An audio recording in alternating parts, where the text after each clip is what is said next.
Salut la compagnie, c'est Jules Melon et aujourd'hui, dans un Pro Ciné Critique, je ne suis pas seul. Et là, on va avoir une belle grosse émission, une nouvelle fois avec l'ami Stéphane Michel. Comment vas-tu depuis le Salut temps? Julien, ça va très bien et toi? Bah, ça va super, quelques mois depuis le plombier. Ouais, On avait fait c'est un vrai. peu de plomberie en Australie. Bah, là, on reste avec le même réalisateur, même si on ne sera pas du tout en Australie. Peter Weir, évidemment, l'un de tes grands cinéastes. Il y en a d'autres, hein. On a aussi fait du Claude Sauté ensemble, bien sûr. Et Peter Weir avec un film dont on ne parle que trop peu, même en off, tu me disais que pour sa rétrospective à Paris, on l'avait zappé, celui-ci. Et il Ouais, ça fait fêtera dans partie des. quelques mois.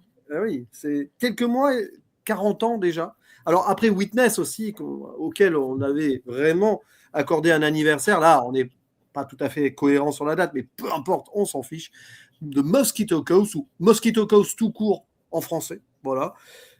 Et c'est adapté d'un roman. Alors, comme souvent chez Peter Weir, il aime bien adapter des écrits de Paul Theroux sur. Alors, ça m'a surpris. Enfin, j'ai découvert ça.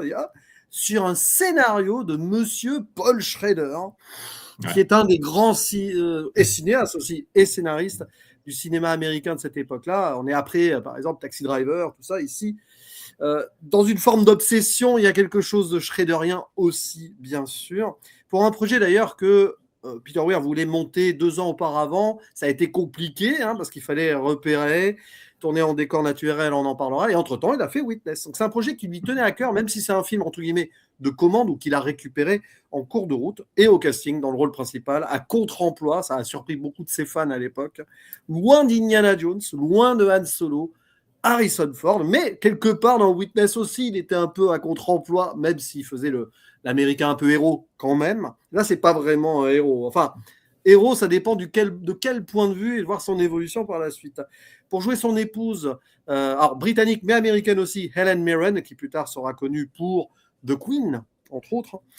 Et alors, le regretté dans le fils aîné, c'est lui la voix off, le narrateur, le regretté grand acteur, qui aurait eu une carrière immense, hein, bien sûr, River Phoenix. La même année, il avait fait Stand By Me, d'ailleurs. Mhm. Il aimait bien les aventures, mais là, c'est une autre aventure. Et alors, d'autres acteurs, actrices moins connues, mais on va quand même voir la bouille de Martha Plimpton, qui avait été révélée dans The Goonies l'année auparavant. Il y a Conrad Roberts qui joue Mr. Haddy, qui est un Mhm. acteur d'Antigua, mais aussi américain. André Que, Grégory dans le rôle de... que Weir, il y a deux acteurs, je pense, celui qui joue le capitaine Small, là, qui a un tout petit rôle de capitaine du bateau quand la famille Fox quitte les États-Unis pour Ouais. Mosquito Coast. Il y Ah a oui, un petit acteur qui reviendra dans Fearless pour un tout petit rôle aussi. Et puis, Monsieur Haddy, justement, cet acteur-là, jouera également un chauffeur de taxi dans Green Card. voilà, pour jouer à Captain Spouse, on va citer son nom, c'est William Newman. Et donc, André Grégory, j'en ai parlé. Non, non. Le révérend, c'est André Grégory, et c'est un Ouais. acteur franco-américain, lui. Voilà. Ouais, qui Ce avait qui lui joué donne avec une Louis verve. Malle dans My Dinner with Andre. Ah oui, Hmm. oui, oui. Bah, bon, voilà. Mais c'est intéressant de voir aussi le casting. Alors, il aime bien, alors c'est pas lui qui fait le casting directement, mais il aime bien aussi penser des choix indirectement d'acteurs. On parlait, penser à Linda Hunt aussi, qui faisait partie de ces choix qui ont marqué l'histoire du cinéma. Et alors, ici, nous sommes face à un faux film d'aventure, je dirais. On pourrait croire que c'est un film d'aventure, mais aventure psychologique, métaphysique et un drame familial aussi, indirectement quand même, où on va suivre, alors pour simplifier hein, le synopsis, un père de famille nommé Ali Fox, joué par Harrison Ford, qui est inventeur, qui est quelqu'un de génial aux yeux de son fils aîné. Voilà. Mon père est inventeur, c'est comme ça que le film commence, hein, littéralement. Et il décide, ce monsieur, de quitter les États-Unis, car il ne supporte plus cette Amérique moderne et consumériste, un peu de ce rêve américain décalé et bafoué d'une certaine façon.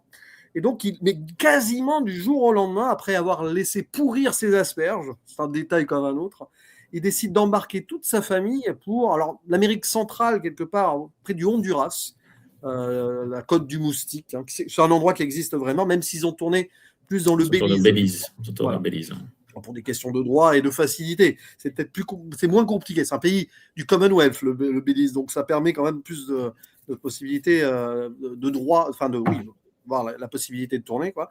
Et là-bas, en pleine jungle, il décide, mais littéralement, alors c'est un peu plus compliqué que ça, on en parlera après, mais il va détenir une terre qu'il va gagner face à un Allemand ivrogne. C'est assez fou quand on y pense. et d'y créer son utopie, son endroit à lui, de construire son chez lui et d'y installer sa famille et plus si affinité. Offrir pour la première fois aux gens locaux la possibilité d'avoir de la glace, parce que c'est un inventeur, il va faire une machine à glace, hein, le Fat Boy, j'aime bien le titre. On Et reviendra sur le donc, nom également. c'est intéressant parce qu'il va transférer ce qu'il critiquait d'une certaine manière aux États-Unis ailleurs avec son obsession, son idéalisme. Et évidemment, alors c'est le héros de son fils aîné, ça va évoluer dans le film. On fera une zone spoiler bien sûr très large, mais c'est ça qui est intéressant, c'est de voir comment, de ce point de vue narratif, qui je pense est aussi le point de vue subjectif du bouquin, c'est quasi sûr. Enfin, je pense pas qu'il ait changé là-dessus, Paul Schrader, il me semble. C'est très. On reparlera un petit peu dans quelques minutes de la genèse, un petit peu du projet, mais au final, c'est assez fidèle au livre. C'est fidèle. Et donc derrière, qu'est-ce qui va se passer? Comment ça va? Est-ce qu'il va réussir à installer son utopie? Un peu plus compliqué avec l'histoire, la science contre la religion, capitalisme, communisme, tout ça se mélange à un moment. On sent qu'on est dans une forme d'absurde sur place, sur des gens qui veulent conquérir des terres aussi. Et c'est un film post-colonial indirectement qui critique évidemment cette idée. Sachant que Peter Weir, il aime bien placer des individus dans des communautés et que c'est pas évident tout le temps, indirectement.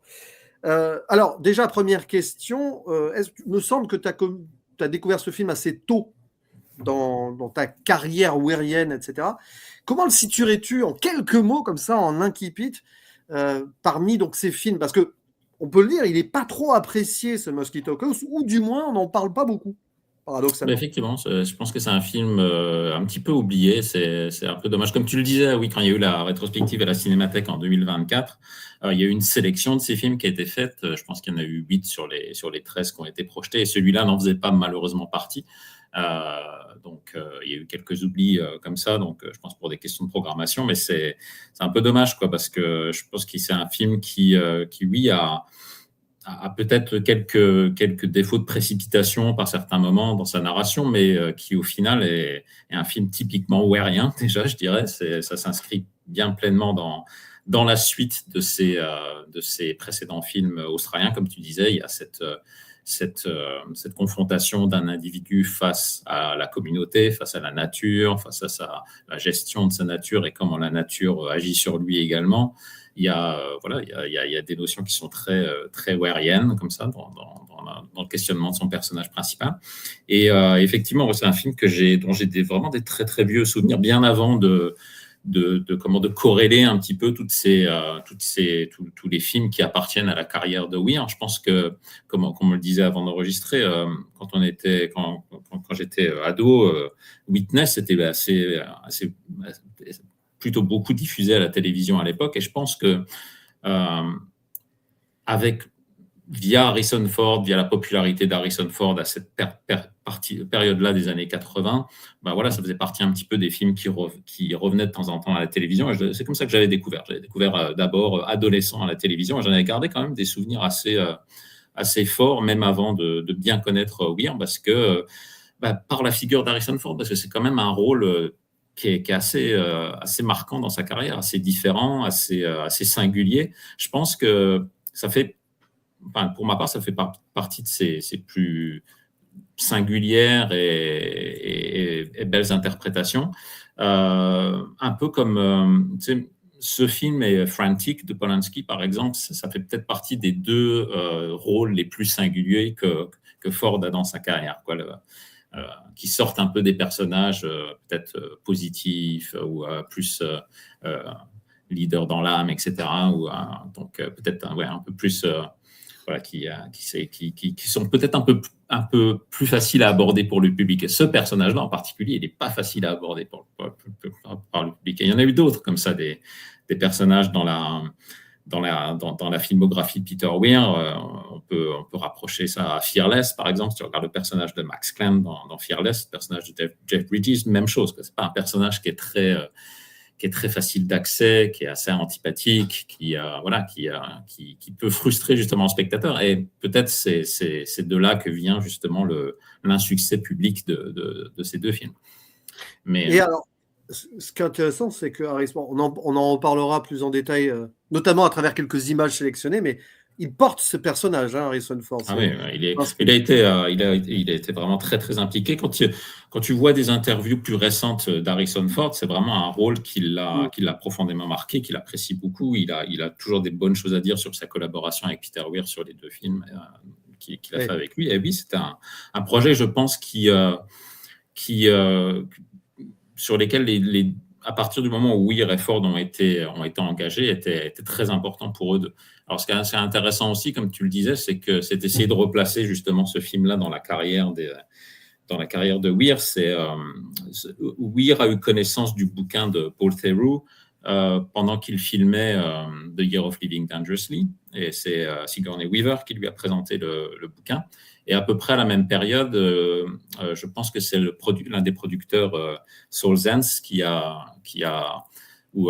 alors soit Saul Zaentz ou Jeffrey Hellman, il faudrait que je revérifie qui avait eu les droits. Je pense que c'est Jeffrey Hellman qui avait acheté les droits du livre de Paul Theroux et qui cherchait à le faire produire. Et donc je pense que le scénariste Paul Schrader a été aussi impliqué assez vite. Il a pris connaissance du bouquin pendant qu'il filmait Mishima au Japon. Et donc voilà, donc c'est parti de là. Il y a eu Weir était censé commencer sa carrière américaine par ce film-là, c'est ça qui est intéressant aussi. Donc comme tu le disais, il y a eu cette volonté-là déjà de la part de Weir. C'était un récit qui l'intéressait beaucoup, mais il y a eu des difficultés financières. Parce que c'est un film qui est difficile à monter, qui se tournait à l'étranger, qui demandait quand même beaucoup de logistique, de préparation, et si ça n'a pas pu se faire pour lui. À la base, Harrison Ford n'était pas toujours tout de suite dans le projet. Ali Fox aurait dû être joué par Jack Nicholson.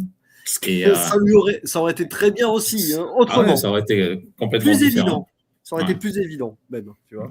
Mais peut-être trop évident. Ouais, peut-être, mais bon, ça aurait aussi été un rôle intéressant pour lui. Plus récemment, le rôle d'Ali Fox a été réinterprété dans une série, je pense pour Apple TV, par Justin Theroux, donc le neveu de Paul Theroux, l'auteur du livre, que je n'ai pas vu, donc je ne pourrais pas juger sur la qualité de cette série, mais je sais qu'elle a eu quand même des beaux commentaires dans l'ensemble. Oui, donc il y a beaucoup de sources qui disent que le projet est tombé à l'eau vis-à-vis des demandes de Jack Nicholson, qui voulait absolument, Nicholson c'est un fan des Lakers, il voulait absolument qu'il y ait des satellites qui puissent lui diffuser les matchs des Lakers mais c'est partiellement vrai. Peter Weir disait en interview que la production aurait accommodé ces demandes de Nicholson si ça avait été le cas, mais c'est plus pour des raisons de montage financier que le film est tombé à l'eau. Au pire, on lui aurait fait quelques VHS et on aurait vu ça quelques heures après. Mais c'est intéressant. Direct. Alors déjà, Paul Schrader, c'est intéressant parce que Paul Schrader, Peter Weir, quelque part, on pourrait se poser des questions, mais sur cette idée-là, ça fonctionne, pour l'obsession du personnage en tout cas. Et il paraît que Paul Schrader, une fois que le scénario était bouclé, lui, il n'y a pas eu trop de communication avec Peter Weir. Mais Peter Weir a rajouté des trucs un peu à sa sauce. Donc, il s'est vraiment réapproprié, comme il le fait beaucoup généralement dans ses adaptations, dans les scénarios originaux. Quand tu vois les scripts originaux de The Truman Show, par exemple, dans Johnny Cole, c'était complètement différent et beaucoup plus noir, beaucoup plus sombre que ce que Peter Weir en a fait. Donc, il assimile généralement ses scénarios ou ses adaptations de bouquins quand il les reçoit. Donc, effectivement, il y a eu peu de collaboration directe entre Schrader et Weir, mais ce qui est assez drôle, c'est que finalement, autant il y a eu des modifications à partir du scénario adapté de Schrader pendant le tournage du film, qu'au montage, finalement, Weir est revenu à quelque chose qui était un peu plus proche du scénario de Schrader et plus proche du livre également. Donc, l'un dans l'autre, finalement, il est assez retombé dans une adaptation grâce au montage qui est redevenu un petit peu plus fidèle au livre que ce que Weir envisageait au départ. Et ce qui est très intéressant, c'est que tu parlais de début de la carrière américaine de Peter Weir. Pour ses 2 premiers films, il décide de sortir ces personnages de l'Amérique indirectement, parce que dans Witness, on est en Amérique, mais on est dans une communauté qui est quand même à la marge de ces États-Unis-là. Et là, on a littéralement des gens qui vont être à la marge en quittant les États-Unis vers un ailleurs. C'est intéressant parce que Peter Weir, souvent dans son cinéma, il cherchait l'ailleurs aussi, que ce soit l'ailleurs extérieur, l'année de tous les dangers, on sort quand même de là, on sort de l'Australie, etc. Et même l'ailleurs intérieur dans Picnic at Hanging Rock aussi, par exemple. Les voitures qui ont dévoré Paris, parce qu'on est aussi dans ces... C'est intéressant, ils cherchent l'ailleurs pour raccorder métaphysiquement ces personnages et aller plus dans la psychologie. Et ce qui est intéressant d'ailleurs... Il y a d'aventure quand même dans Gallipoli. Voilà, Peter Weir était déjà sorti assez tôt de sa carrière de l'Australie pour confronter ses personnages à des environnements différents également. Et c'est vrai qu'on sort de Witness, pas de Witness tout court, pour aller là. Dès le début du film, tu as l'impression que littéralement, le personnage d'Eli Fox, on voit la petite voiture rouge au fond, là, sort de Witness. Enfin, Harrison Ford sort de Witness. Il y a un peu individu. Je pense que le fait que la musique soit également de Maurice Jarre joue beaucoup, mais c'est vrai qu'il y a une petite corrélation à faire entre l'ouverture de ce film par rapport à l'ouverture de Witness, par exemple. Où dans les premières secondes du film, juste par la vue du paysage, tu sais pas trop où t'es, tu sais pas trop dans quelle époque t'es également. Donc il y a toujours une mise en place qui est assez mystérieuse de ce côté-là. Ça, c'est intéressant parce qu'on en parlera peut-être sur l'aspect entre guillemets politique. Enfin, oui, on peut dire ça politique du film. C'est que le roman est début 81, juste avant la présidence Reagan. Là, on a switché dans la présidence Reagan, ce qui peut être intéressant par rapport au point de vue post-nixonien et réganien. Enfin, justement, critique de cette Amérique-là par le personnage principal, qui est très ambigu, politiquement parlant d'ailleurs, et dès le début. Et ce qui est intéressant, c'est qu'on voit la voiture qui commence à aller upstream aussi indirectement, parce qu'il y a pas mal de punchlines dans le film. Hein. Life is upstream ou Ice is civilization. Bon, on y reviendra après, mais j'aime bien le côté un peu de l'absurde aussi, même dans le génie verbal de ce monsieur. Si tu vois ce que je veux dire, il y a quand même un truc. Des fois, c'est ça qui rend le personnage est comme ça dans le bouquin aussi, peut-être encore même plus radical, je pense, dans le bouquin. Mais c'est ça qui rend l'interprétation et le rôle d'Harrison Ford assez singulier aussi, c'est que c'est un personnage qui n'arrête jamais, quoi, qui expose ses théories sans pause, avec un débit hyper rapide, avec une répartie toujours cinglante. C'est génial. C'est le premier dialogue qu'il a avec son fils dans le camion. Bon, là, alors, j'ai choisi ce plan-là parce qu'on voit bien le bordel très consumériste derrière, justement. J'ai bien aimé ce plan quand même. Ils sont en train de se balancer. Il y a un effet d'accumulation dans ce plan qui est assez intéressant, d'écrasement, que finalement tu sens que la voiture des protagonistes est écrasée par cet environnement pollué qui l'entoure, que finalement, et tout est rouge, effectivement. Donc c'est peut-être un signe avant-coureur. Plus tard, voilà, on va le traiter de communiste, putain, quand même. Ça me fait beaucoup marrer. On voit il y a déjà une sensation de danger, et puis de la rougeur qui accompagnera le basculement de l'expérience de la famille dans la jungle un peu plus tard. Aussi, la fameuse rougeur, oui. Mais le dialogue entre le père et le fils, on voit le fils qui boit les paroles du père, et tu sais que ça fait de la peine, parce que tu sens le gamin, il est matrixé. Le père, il balance des trucs complots. Alors, il y a des trucs vrais dans ce qu'il dit. C'est vrai, hein, genre on mange de la merde, etc. Mais bon, tu es à la limite du complotisme de base. Tu sens le personnage qui aurait 80 ans de nos jours, voterait bien Trump en mode rejet facile de la société. C'est un peu ces gens qui se rebellaient contre un système à l'époque et qui aujourd'hui vont tenter un autre système encore plus dur, une sorte de libertarien, quoi. Un personnage post-fordien, post-pékin-païen, eastwoodien, un peu, si tu veux, dans cette idée. C'est ça qui rend le personnage assez intriguant, c'est que oui, il y a certaines de ces réparties ou de ces théories qui sont justifiées, quoi. Oui. Cette image le prouve aussi, quoi. Il a du mal à accepter que l'Amérique, dans ce plan, par exemple, il dit que l'Amérique est devenue une toilette, finalement, où tout s'écroule. Donc, il y a quand même, par rapport au consumérisme, par rapport à la mondialisation, à la globalisation, il y a quand même des commentaires qui sont justifiés. Après, c'est l'application qui reste discutable, et puis la façon dont lui veut y répondre qui reste assez discutable. C'est ça qui le rend assez... c'est pour ça que c'est un personnage qui est assez wérien par essence aussi, qu'on peut rapprocher, comme je le disais, du personnage de Max Klein dans Fearless aussi, qui lui également essaye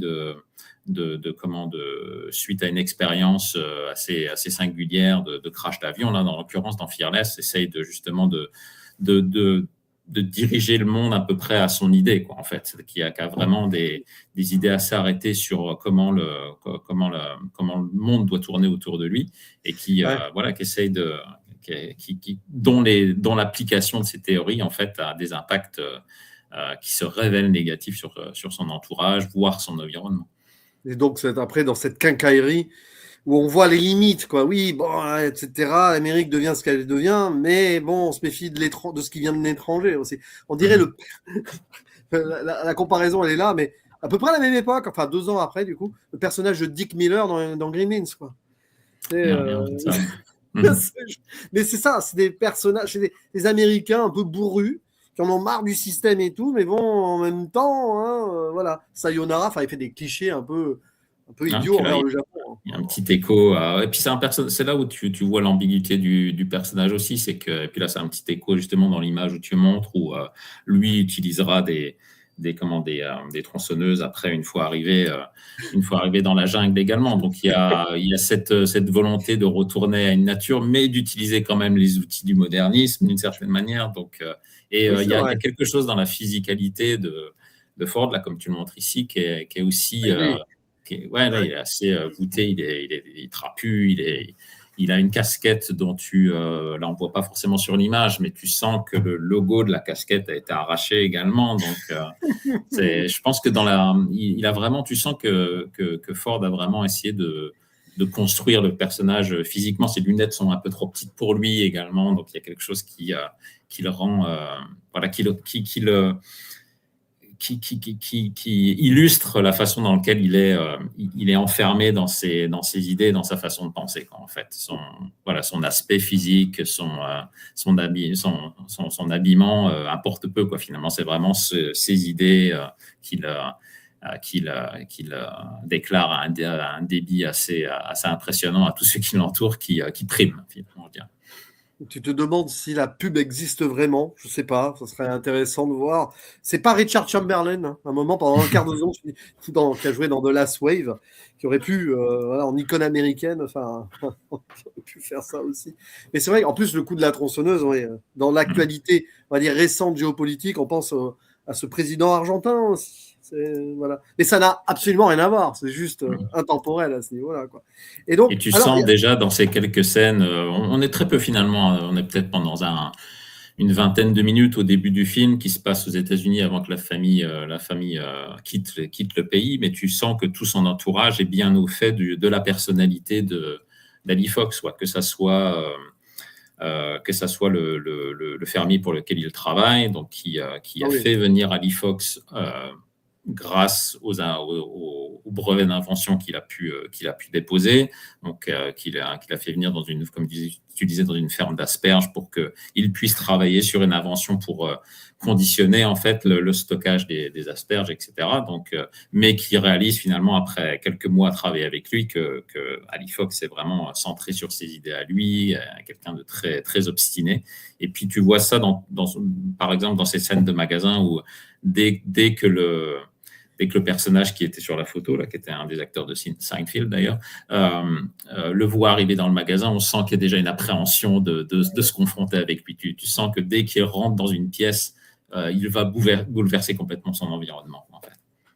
Et puis oui, il laisse pourrir les asperges. Alors, il y a toute une histoire, hein. L'Amérique est pourrie, il laisse pourrir aussi donc ce qui pousse en Amérique. Et lui, il bosse sur ça, voilà. Et c'est très intéressant parce que la façon dont il décrit, alors les gamins, ils sont là, mon Dieu, c'est le père, c'est Dieu le père, hein, littéralement. De toute façon, il y a la contre-plongée qui va avec, de toute façon. Et il parle de la machine avec les entrailles, comme si c'était... Enfin, c'est une création de Frankenstein, hein. Oui, il en fait directement référence, d'ailleurs. Oui, c'est la référence directe. C'est le démiurge, c'est Prométhée, directement. Et c'est vrai que c'est exceptionnel. Il fait de la glace avec le feu. Toute l'impossibilité technique sur le papier. Alors que c'est possible, hein. C'est scientifiquement possible, à mon avis, comme machine. On peut essayer d'y croire, en tout cas. Mais il y a une forme de folie D'ailleurs, tu as presque l'entonnoir qu'on mettrait, tu sais, qu'en haut, qu'on mettait dans la représentation, comme Astérix, la Maison des Fous, là, les 12 travaux d'Astérix. Tu as un peu l'impression que c'est un illuminé, quoi. Mais, et c'est ça qui est. Moi, je trouve ça, dès le début, comme tu étais du point de vue des enfants, tu les plains quand même, les gamins. Et d'ailleurs, avec cette voix off qui clairement dit voilà, mon père était inventeur et tout, tu sens que dans la voix off, déjà, il en est revenu. Et on va voir comment il va évoluer derrière le gamin, comment il va voir son père tomber du piédestal, quoi. Mais tu sens aussi, un peu comme le plan le montre, justement, quand tu vois l'alignement des personnages, tu comprends leur fascination pour leur père. Ce sont particulièrement, le film est très centré parmi les 4 enfants du couple, formés par Ford et Mirren. River Phoenix, donc Charlie a la place principale, je dirais, mais il y a quand même une fascination et un amour véritable, quoi, finalement, pour son père, pour son ingéniosité, pour sa capacité, justement, à contrer un petit peu le système. Et oui, il y a aussi cette fascination de voir son père créer du vivant, quoi, d'une certaine manière. Déjà, de s'imposer comme un homme qui a la volonté de créer quelque chose de nouveau. Il y a une petite volonté quasi démiurge, quoi, en fait. Et dans certaines critiques, ce que j'ai pu voir ce que j'ai pu lire, pardon, sur cette scène-là en particulier, c'est que si tu regardes bien, le personnage d'Ali Fox décrit les entrailles, les parties métalliques qui peuvent représenter le système vasculaire, qui peuvent représenter le système rénal, etc. Mais c'est une machine sans cœur, quoi, finalement. Il ne fait jamais référence au cœur de la machine. Donc, ce qui rapproche peut-être, justement, et l'entonnoir en haut de la machine le rapproche aussi à l'homme métallique du magicien d'Oz. Donc, ouais. C'est vrai. Mais en plus, c'est le mythe américain. Enfin, c'est le magicien d'Oz. Et en d'autres formes de mythe à l'américaine, il n'y a pas de cœur, mais avant d'aller dans le cœur des ténèbres, puisqu'on va en parler aussi de côté Conrad pour Heart of Darkness. Il y a plein. D'ailleurs, c'est un film. On voit Peter Weir est là. Bon, c'est un bouquin américain de base. C'est peut-être de toute façon déjà dans le bouquin de base, mais Peter Weir, il s'en amuse. Il découvre encore un peu les États-Unis à l'époque. Bon, c'est quelqu'un qui était très cultivé, qui se documentait beaucoup, donc voilà. Et il va y faire référence aux mythes américains, dans tous les sens du terme, évidemment. Le mythe pionnier aussi. Le mythe père pèlerin, on y reviendra, parce qu'il y a des petits détails comme ça. Je ne sais pas si c'est dans le livre, mais si c'est dans le livre, vous pourrez nous le dire si vous l'avez lu. Je ne sais pas, non, toi, tu ne l'as pas lu, hein, les livres, c'est ça? Je ne l'ai pas terminé. Je l'ai pas terminé, malheureusement. Donc, mais parce qu'il y a des détails dans les... J'ai pioché un petit peu des passages également. Je suis revenu sur quelques passages avant l'émission aussi, mais je suis en cours de lecture. Et c'est intéressant parce que on en reparlera en off après, voir s'il y a des détails et tout, quand tu l'auras fini. Mais ce qui est intéressant, oui. Si tu reviens il y a un autre détail qui peut passer inaperçu dans l'image que tu montrais également, c'est qu'à l'arrière, tu as un écorché également sur le mur. Oui. Donc, si tu vois juste derrière Harrison Ford, d'où la volonté de créer un petit peu de création de vie, de création d'une nouvelle vie, d'une nouvelle forme d'existence. Et puis, il y a le côté un peu démiurge docteur qui ressort du personnage d'Harrison Ford. Donc, je trouve ça intéressant de placer Harrison Ford entre ce poster d'écorché et puis sa machine éventrée juste devant lui. De toute façon, tu le vois dans certains plans, et même dans la plupart des plans, Peter Weir, il laisse pas grand-chose au hasard. C'est-à-dire surtout quand il fait durer. C'est-à-dire que voilà, il y a une situation, il place, et là, la narration visuelle, au-delà de ce qui est dit, fait sens, quoi. Genre de film aussi. Il y a beaucoup de bons réalisateurs comme ça. On peut couper le son, on comprend beaucoup de choses aussi. Bon, là, il y a la voix off, il y a quand même quelques punchlines. Il faut bien avoir le son aussi, c'est important. Mais on y reviendra quand ils arriveront à la jungle après. La dichotomie entre l'extase de l'un et les autres qui se disent mais qu'est-ce qu'on fout là, c'est quand même étonnant. Mais ce qui est passionnant aussi, alors ça peut être critiquable, mais moi j'ai aimé, c'est l'idée que on nous prend le temps de développer quand même comme ça, puis d'un seul coup, mais ça va très vite, ils veulent partir, pouf, ellipse sur un bateau. Enfin, il y a cette idée, il y a un truc intéressant, c'est qu'il va recevoir chez lui les migrants qui travaillent là sur le champ aux asperges, et c'est par eux, parce qu'il y a peut-être qui viennent de cet endroit, qui va découvrir une carte de cet endroit pour y aller. Mais ça va super vite là. Ah oui, c'est vrai que le début est assez est assez rapide, c'est vrai, mais ça place déjà bien le personnage. Et je pense que cette rapidité, elle accompagne également la rapidité du débit du personnage, sa rapidité de pensée, sa rapidité La décision. d'exécution également. Donc c'est vraiment quelqu'un qui décide, qui peut switcher assez vite d'un état à un autre également, et qui dans ce flow, dans cet enthousiasme, accompagne sa famille. C'est pour ça qu'il y a une empathie de sa famille, malgré les dangers qui sont pressentis, par exemple, par l'un des gamins avant qu'ils prennent le bateau pour l'Amérique du Sud Avec centrale, qui quand même le suivent. Tu as un plan assez intéressant d'Hélène Mirren au moment où il quitte la maison, assez abruptement, justement, après cette décision, où tout est laissé en plan. En fait, tu sens qu'il y a une inquiétude dans les premiers pas d'Hélène Mirren, puis elle se retourne vers sa cuisine où tu vois toute cette vaisselle empilée, cette vaisselle qui fume encore, qui était de la vapeur d'eau, et qui est mise de côté, mais qui se dit ok, tournons la page vite, et puis suivons le père de famille dans son ambition, parce que celle-ci semble se justifier aussi. Donc il y a cette mélange, dès le départ, ce mélange d'appréhension et de fascination pour le personnage. Ouais, mais c'est quand même d'une violence dans le sens où le côté démiurge, génie et tout, mais côté tyran aussi. Le gars, il décide, hop, du jour au lendemain, il se barre, hein, et les autres n'ont rien à dire. Ah oui, c'est ça qui rend le personnage assez difficile d'aborder aussi, parce que tout est centré sur ses volontés aussi. Tu regardes le personnage d'Hélène Mirren n'est jamais nommé. On l'appelle toujours Mother. Lui-même est appelé Father par les personnes qui l'accompagnent ou les personnes qui feront partie de sa communauté à Geronimo, le village qui vont le créer aussi. Donc voilà, les migrants qui travaillent dans la ferme du fermier pour lequel est embauché Harrison Ford disent à Charlie Fox qu'ils le considèrent comme leur père, finalement, comme un guide d'une certaine manière. Mais lui a une vision à la fois très paternaliste et très colonialiste aussi de ce qui se passe vis-à-vis de là. Dès le départ, tu vois qu'il appelle ces migrants des sauvages, donc c'est quand même très... et il y a un fond raciste qui est quand même déjà déclaré dès la présentation du personnage.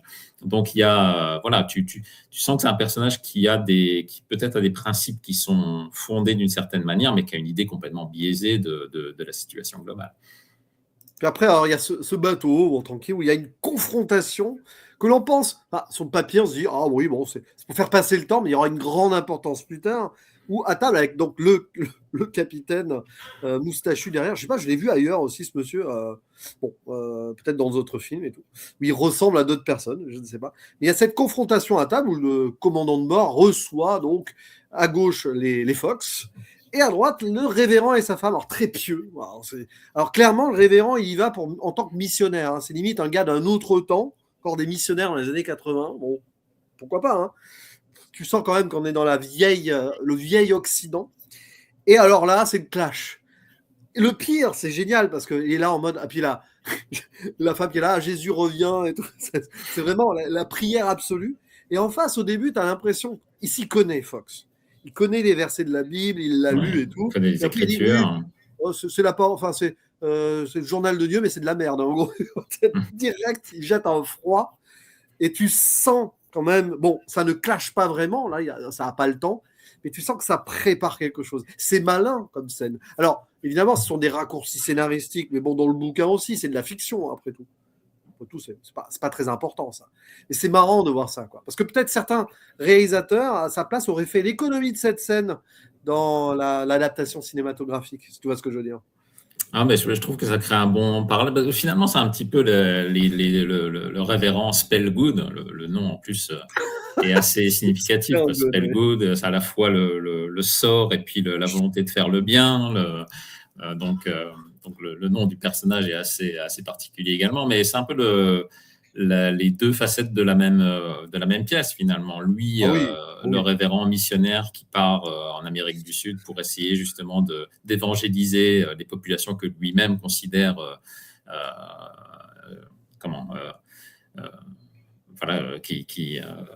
sauvages d'une certaine manière, et puis le personnage d'Ali Fox qui lui aussi finalement part pour essayer de redonner une certaine éducation, de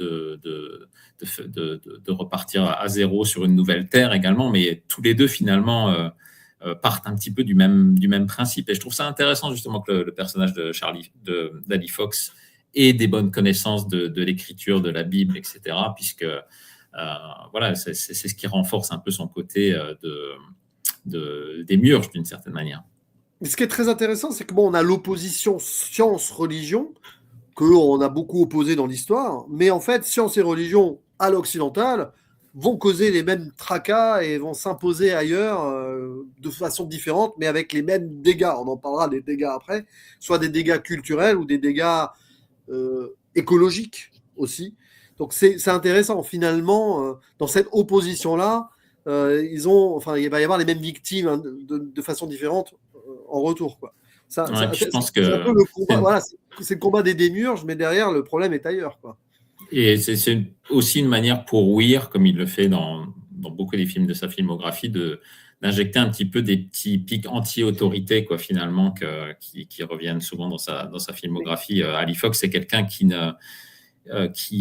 justement refuse tout type d'autorité. À chaque fois qu'il y a quelqu'un qui le confronte, il va essayer de trouver une répartie pour reprendre le dessus, en fait. C'est quelqu'un qui va jamais accepter d'être dominé par une quelconque autorité. Et là, justement, le danger que représente Spellgood dans cette scène, dans les scènes suivantes, c'est justement d'imposer sa vision par rapport à la vision de Fox. Ça, c'est quelque chose que le personnage refuse automatiquement. Il y a beaucoup de personnages dans la filmographie de Weir, de nouveau, on peut revenir à celui de Fearless, qui justement vont essayer de contrer justement toute forme d'autorité, qui vont essayer de bloquer leur progression dans le récit.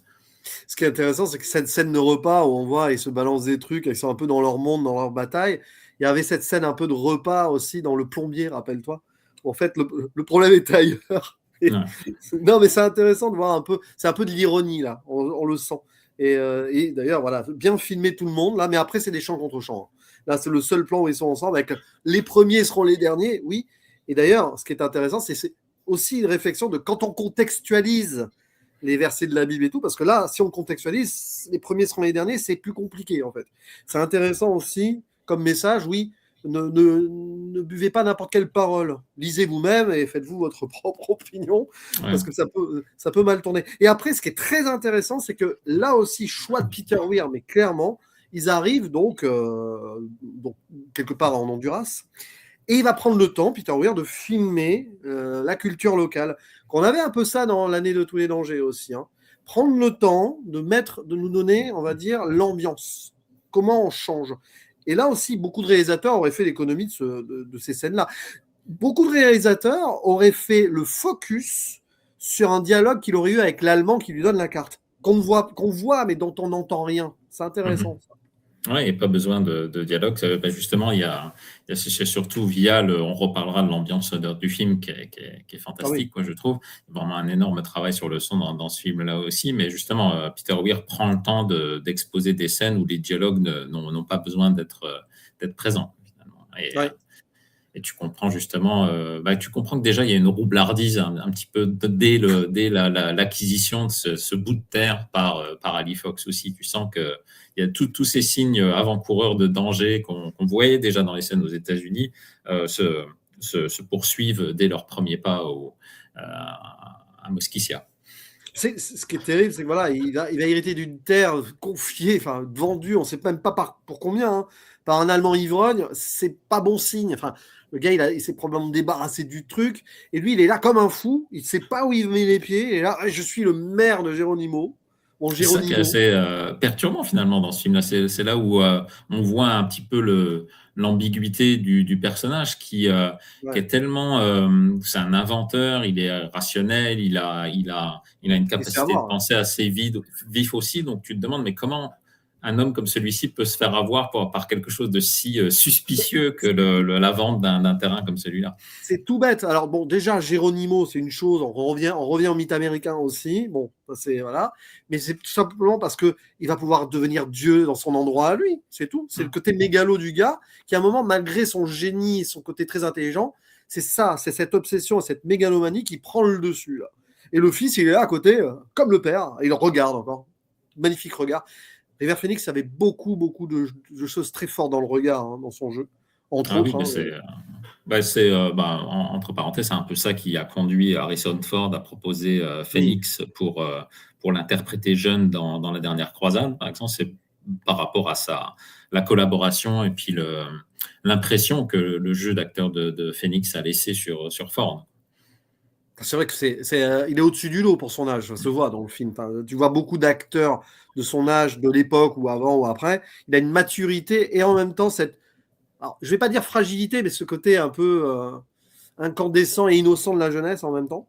Et Le personnage est plus malheureusement, jeune dans le bouquin. Le oui, personnage est légèrement de quelques années plus jeune aussi. Donc, mais je trouve que finalement, d'être justement un petit peu plus loin dans l'adolescence donne une dimension assez particulière au personnage de ça Phoenix. aurait dû, ça aurait dû être Corey Haim d'ailleurs, tiens, un autre Oui, il a été acteur approché regretté aussi. d'ailleurs, Mm. qui a beaucoup souffert aussi, je crois, autrement. Enfin bon, c'est pas glorieux ce qui s'est passé à l'époque à Hollywood sur les jeunes stars. Et donc après, hop, on va prendre le bateau de Mr. Haddy. J'aime beaucoup ce personnage parce que, enfin, je pense qu'il a été mal perçu le personnage de Mr. Haddy. J'imagine parce que ça peut faire un peu cliché. Ça peut faire un peu, voilà, il rigole tout le temps, mais il y a beaucoup d'autres choses, il va y avoir beaucoup plus profondeur derrière. Et il arrive sur place en mode, ouais, on va faire cette maison-là et tout, il n'y a rien, hein. Il n'y a que dalle. Et lui, il est à fond. Et alors, ça, grand jeu d'actrice aussi, quand elle découvre les lieux et qu'elle entend son mari, là, nous avons tout ce dont nous avons besoin et elle fait la gueule. Et les enfants aussi, hein. Il y a déjà une première petite rupture qui se fait là, quand même, hein. Mais je pense qu'il y a aussi dans la scène qui précède juste celle-ci, tu vois toujours qu'il y a tu distingues la manière dont, un peu comme cette carte qui est acquise de façon un peu frauduleuse par le personnage d'Ali Fox, il y a toujours une manière pour le personnage de retourner les choses à son propre profit, pour sa propre volonté également. Dans les premiers pas qu'il fait lorsqu'il débarque à Geronimo et qu'il voit toutes ces maisons délabrées, cette jungle assez dense en fait qui occupe l'espace, tu sens qu'Harrison Ford est un peu dépité quoi en fait, et s'attendait pas justement à atterrir dans un environnement comme celui-ci, mais en quelques secondes il va reprendre le dessus pour justement affirmer sa place de patriarche, affirmer son autorité sur les autres d'une certaine manière, et va essayer de retourner la situation à son profit. Tu verras dans le film qu'à chaque fois qu'il y a quand cette initiative se délite, à chaque fois qu'il y a des embûches sur leur passage, il y a quelques secondes où le personnage d'Ali Fox peut douter ou peut essayer peut se montrer déçu et va switcher va changer de comportement très très rapidement pour justement réaffirmer son autorité et poser son obstination d'une certaine manière. Il est entre deux trucs. Il est entre l'autosuggestion il sait c'est un génie, donc il va y arriver. Mais il va y avoir le petit doute humain, etc. Et comme tu le dis, il faut imposer l'autorité pour pas que les gens doutent. Si moi je crois, je donne l'impression d'y croire, ils vont y croire et je vais y arriver parce que je suis le génie et je suis américain. C'est un endroit qui ne l'est pas. Et c'est tout le paradoxe de ce qu'on a au début, évidemment. Oui, quand même, il est fustigé le propriétaire terrestre là avec ses asperges et il va devenir un propriétaire terrestre et il va faire travailler limite comme des esclaves les gens sur place pour construire sa machine. Il devient le mal qu'il critiquait, en gros, pour faire simple. Ah oui. C'est pour ça qu'il a. C'est marrant parce que c'est très américain ça aussi, c'est-à-dire que beaucoup vont critiquer certaines choses, à raison ou à tort, etc. Mais en retour, ils reconstruisent. Et c'est ça l'histoire de l'Amérique aussi. Hein. C'est l'Amérique qui s'est construite, voilà, avec des vagues d'immigration, en prenant toujours la place et en ayant peur que les autres prennent leur place, etc. Et en critiquant ce qu'il y avait avant, c'était mieux avant ou on fait mieux maintenant, ça dépend. Mais il y a une forme d'hypocrisie quand même. Et puis remettre en place finalement un système. C'est un peu c'est le type de c'est récit aussi, hein. The Lord of the Flies ou La plage ou je sais Oui. pas moi The Swiss Robinson Family par exemple, où tu as justement cette volonté de recréer des sociétés, une nouvelle vie, une nouvelle société à partir de rien, puis finalement en très peu de temps reconduisent des schémas qui ont créé justement cette frustration initiale. Donc on D'autant retourne plus que toujours finalement dans le même type de de schémas qui prouvent que cette obstination, en fait, peut être vaine, hein, d'une certaine manière. Et d'autant plus qu'on aller encore plus loin dans le paradoxe, c'est que voilà, il va fêter Thanksgiving bien habillé avec sa famille. Enfin bon, bah oui, mais alors on peut pas faire plus américain, critiquer les États-Unis, mais si on écoute bien au début, critique l'Amérique consumériste et tout. Thanksgiving, c'est la fondation, les pères pèlerins qui ont été. Je vous rappelle, hein, Thanksgiving, c'est les locaux, peuple natif américain. J'ai oublié, je sais plus, je sais pas si c'est les Powhatan, enfin il faudra vérifier, bon, ou les Arawaks. Bon, population qui a aidé les colons. Sans eux, les colons, ils repartaient, ils rebroussaient chemin ou ils mouraient. Hein. Bon, il y aurait eu une autre colonisation des années après, probablement, mais ça aurait peut-être pas été des anglophones, peut-être, justement. Et ils célèbrent ça, les Américains, comme ce sont des anges enfin, c'est Dieu qui aura mis ces anges sur le chemin, les anges qu'ils ont exterminés derrière. C'est pas le point de vue des natifs qui les ont aidés, vous voyez, Thanksgiving. Et la première chose qu'il fait, là, en famille, bah, il se rappelle que Thanksgiving, quoi. Et parce que c'est un père pèlerin, Fox et sa famille. Et puis ça reste une fête ou une célébration qui est colonialiste dans son, bah oui. Voilà, dans sa nature aussi. Donc c'est ça aussi tout le paradoxe, justement, d'essayer de recréer une société nouvelle, mais en repartant sur des principes qui ont conduit à l'Amérique à ce qu'elle est, quoi, d'une certaine manière. Son nouveau monde. Il veut créer sa nouvelle Amérique ailleurs. Enfin, grosso modo, pour faire simple, c'est ça. Donc c'est vraiment l'ego absolu de l'Américain qui ne voulait plus de l'Amérique telle qu'elle avait évolué. Retour donc à cette Amérique d'avant, ce que questionnait John Ford beaucoup dans ses films quand même, ou Sam Peckinpah. Enfin, je parlais d'eux tout à l'heure. Il y a ces idées-là. Je ne sais pas si Peter Weir a déjà dit dans des interviews s'il avait plutôt apprécié ou non critiqué des œuvres telles que voilà, des réalisations de John Ford ou Sam Peckinpah. C'est Peckinpah, il faisait plus de films, hein, je crois, déjà à l'époque. Hein. Enfin, j'en ai pas le souvenir. Ford, lui, il l'a cité quelques fois, comme plus au niveau appréciation qu'influence, quoi. Mais oui, je pense qu'il y a aussi un héritage de ce type de cinéma. De toute façon, quand tu veux faire un cinéma donc exporté aux États-Unis, je pense qu'il s'est intéressé beaucoup aussi à l'histoire du cinéma américain et l'histoire du cinéma américain / l'histoire de l'Amérique aussi. Mais Weir, quand même, ça faut le dire également, un peu comme on regarde ça d'un œil critique également et puis d'un œil rétrospectif également, mais lui se refuse il n'a pas fait son film à l'époque pour un commentaire justement sur les États-Unis. À la base, c'est un raconteur, c'est ça qui est très important dans la carrière de Weir, c'est que c'est un raconteur d'histoire à la base. Ce qui l'intéresse, c'est justement de faire évoluer ses personnages, de développer une histoire qui est captivante pour le public, qui n'est pas sans fond, bien entendu, c'est pas ce que je veux dire, mais c'est pas un prêcheur, quoi. Il n'essaye pas justement d'imposer une certaine vision, de proposer une certaine vision, un certain regard d'un Australien sur les États-Unis. Je pense que ça, c'est plus notre regard critique, notre regard rétrospectif qui nous conduit à penser ça. Et en même temps, je pense honnêtement, voilà, en s'intéressant profondément à des personnages dans un contexte historico, etc., ça fait que ça rejaillit très bien et qu'on y voit, nous, des choses dans des évidences. Donc nous, évidemment, on commence ça de notre point de vue-là, mais il le fait tellement bien que finalement, même si ce n'était pas son intention, elle en arrive à être là. Mais il ne condamne pas, c'est-à-dire que le personnage est très ambigu, Ali Fox. Il ne va pas le condamner non plus, il va plutôt nous montrer comment l'obsession peut faire chuter ou pas. D'ailleurs, à partir de là, considérez qu'on va rentrer dans la zone spoiler, parce que là, maintenant, vous allez comprendre s'il va chuter ou pas. Il y a cette idée il s'intéresse à la psychologie du personnage. Et il aime bien cette ambiguïté de début. Je pense qu'il aime bien ça, quand même.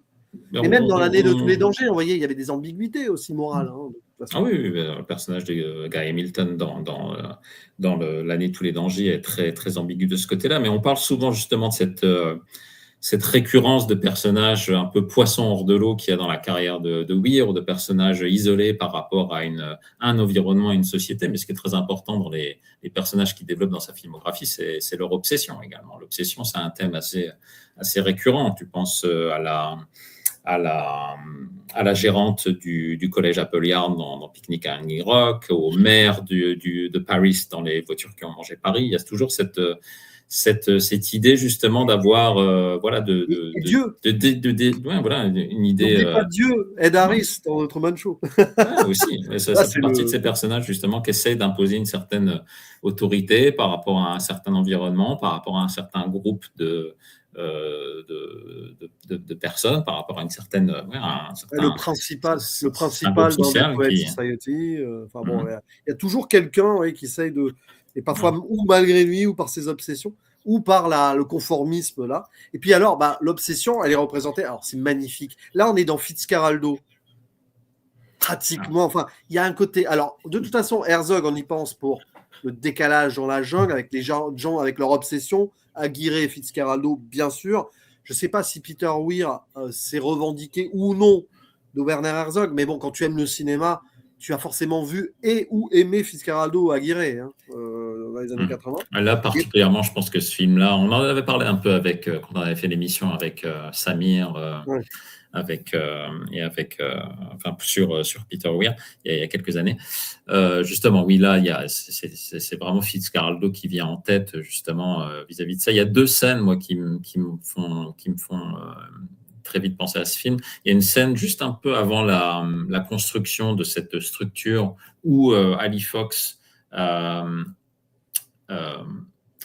transporte, grâce à la force de ceux qui l'accompagnent, un tank d'ammoniac, en fait, de l'eau jusqu'au rivage aussi. Puis ça fait penser justement au bateau qui est traîné par Oui. les personnages dans Fitzcarraldo aussi. Et il y a cette scène un petit peu après où Ali Fox veut essayer de...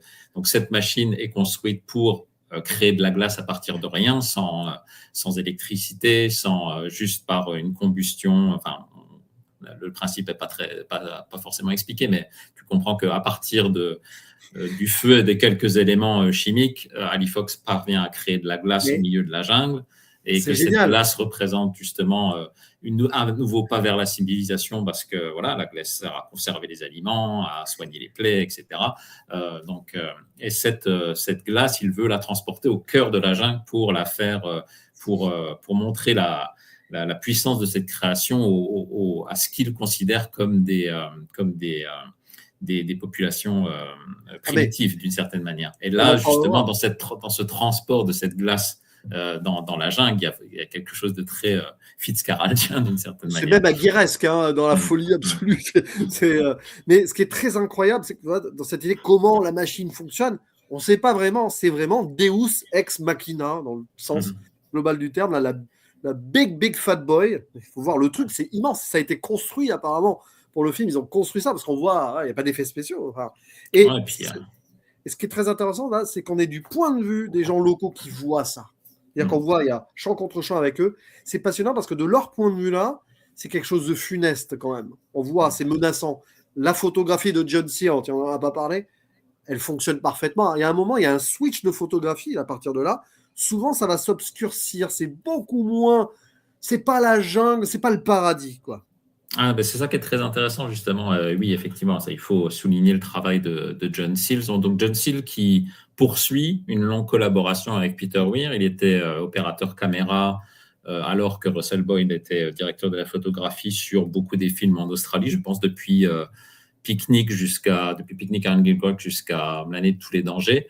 Et à partir du moment où Weir vient aux États-Unis, il va travailler avec John Searle, qui va être directeur de la photographie sur Witness et sur Mosquito Coast et sur Le Cercle des Poètes Disparus également.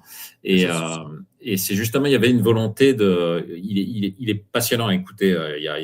On peut trouver, je pourrais te donner en référence beaucoup de podcasts sur lesquels John Searle intervient, et il parle justement de cette volonté de ne pas créer une jungle où les vers ressortent de façon éclatante, un peu comme c'est pas des jungles à la Borman dans la forêt d'émeraude, ou je sais pas, il citait d'autres. Mission, par exemple. Mission, voilà, qui a été tournée par, je pense, Joffé, non par Roland Joffé, oui. Et je pense que l'opérateur caméra de The Mosquito Coast est le même qui a travaillé sur Mission de Roland Joffé. Donc, et lui ne voulait pas justement recréer cette forêt un petit peu luxuriante fallait que tu verras, les vers sont toujours très sombres finalement dans cette forêt de The Mosquito Coast. Et une mission qui est sortie la même année d'ailleurs. C'est Mhm. intéressant à noter. Donc, ils se sont peut-être auto-produits en parallèle. Mais ça, c'est une des grandes. À partir de là, de toute façon, le film devient extraordinaire. Il était déjà très bien, mais extraordinaire visuellement parlant, parce que tu le sens. À partir de là, tu sens que la chute va arriver. Tu sens que ça ne peut pas fonctionner. Ce gros truc en plein milieu, là, tu sens. Voilà, le point de vue local, là, qu'on voit, la caméra, c'est quand même le regard local, qui se dit, mais c'est vraiment n'importe quoi, ce truc. Nous, Et on a puis tu accepté as de des penser plans ça. aériens également où Oui. la caméra survole justement cette entité un peu incongrue au milieu de la forêt. Et justement, là, tu as le regard un peu plus divin que le regard humain sur la chose aussi, mais tu comprends son incongruité au milieu de cette forêt, Ah oui. cette forêt assez dense. Tu as le jugement de Dieu. C'est-à-dire que c'est intéressant parce que voilà, tu as le jugement de Dieu qui regarderait le gars qui se prend pour Dieu. Et plus tard, il va en renvoyer le spell good sur place aussi indirectement, comme un châtiment divin peut-être. Et puis, puisque tu en parlais, cette idée folle de transporter la glace, elle tient longtemps la glace en plus. C'est complètement ahurissant. Je sais pas trop comment. Elle tient longtemps, ils vont y passer une nuit et tout. Et c'est bête, hein, mais à peine arrivé, elle a fondu. Tu sens qu'il y a un truc temporellement, c'est du cinéma. Tu sens que c'est dans la dramaturgie du truc, quoi. Ça va tenir, je sais pas moi, 15 heures et à la 16e heure, ça a fondu, quoi. Ça donne cette impression. Et ce qui est terrible dans cette scène, en plus, c'est qu'il débarque là sur des gens qui n'auraient jamais vu de blanc. Bon, c'est ce qu'ils pensent, hein. Mais en fait, non. Il arrive déjà trop tard. Il y a déjà des missionnaires sur place. Et tu as un des gens de la tribu locale qui lui dit go away dans un Ouais, anglais. donc ils ont déjà une connaissance de l'anglais, ils ont déjà eu des contacts. Donc c'est aussi ce qui traduit la vision biaisée de la part d'Ali Fox, qui traduit aussi la vanité de cette obsession, puisque une fois arrivé sur place, la glace a complètement disparu, donc son propos n'a plus lieu d'être d'une certaine manière, et il tombe sur une population qu'il croyait primitive, mais qui ne l'est pas aussi. Et ce qui est terrible, c'est encore le regard de son fils. C'est incroyable, parce que là, on voit il y a une modification. Là, il y a quand même il commence à sentir que son père perd pied, quoi. Il en est presque triste. Et c'est le fils qui va rencontrer le blanc qui est caché là-bas au fond, etc. C'est lui qui va révéler la supercherie au père, hein, indirectement. Oui, mais qui quand même essaye de. Là, il y a quand même une. Ce qui est intéressant dans ces scènes-là, c'est que le personnage Charlie Fox va reprendre en fait les mots de son père pour juste avant qu'il repart dans la jungle, en disant voilà, il est venu pour ça, il est venu pour aider les populations locales. C'est son propos, c'est justement de vous aider. Donc tu sens qu'il y a quand même un soutien un soutien de sa part. Et puis, d'ailleurs, la première chose qu'il dit aux locaux, c'est « Mon père est un inventeur », comme on avait dans la voix off au début. Tu vois, c'est le leitmotiv. Lui aussi, il est un peu dans cette autosuggestion, le fils. Il ne veut pas perdre la figure du père.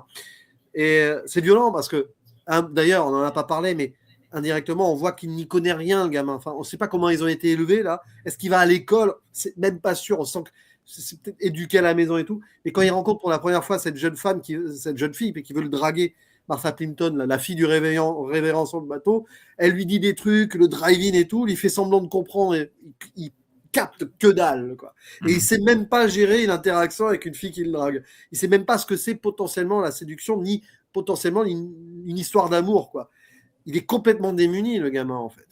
Mais c'est explicite, je veux dire, le fait, c'est peut-être plus explicite au début du bouquin aussi, mais il y a certains dialogues d'Ali Fox qui te font comprendre que ces enfants ne sont pas scolarisés. Donc il y a vraiment un refus de cette... C'est parce que tu sais qu'il y a eu un film qui a été fait, je crois que c'est réalisé par Matt Ross, qui a été fait récemment, c'est Captain Fantastic avec Viggo Mortensen. Oui, c'est vrai qu'il y a aussi des liens. Ouais.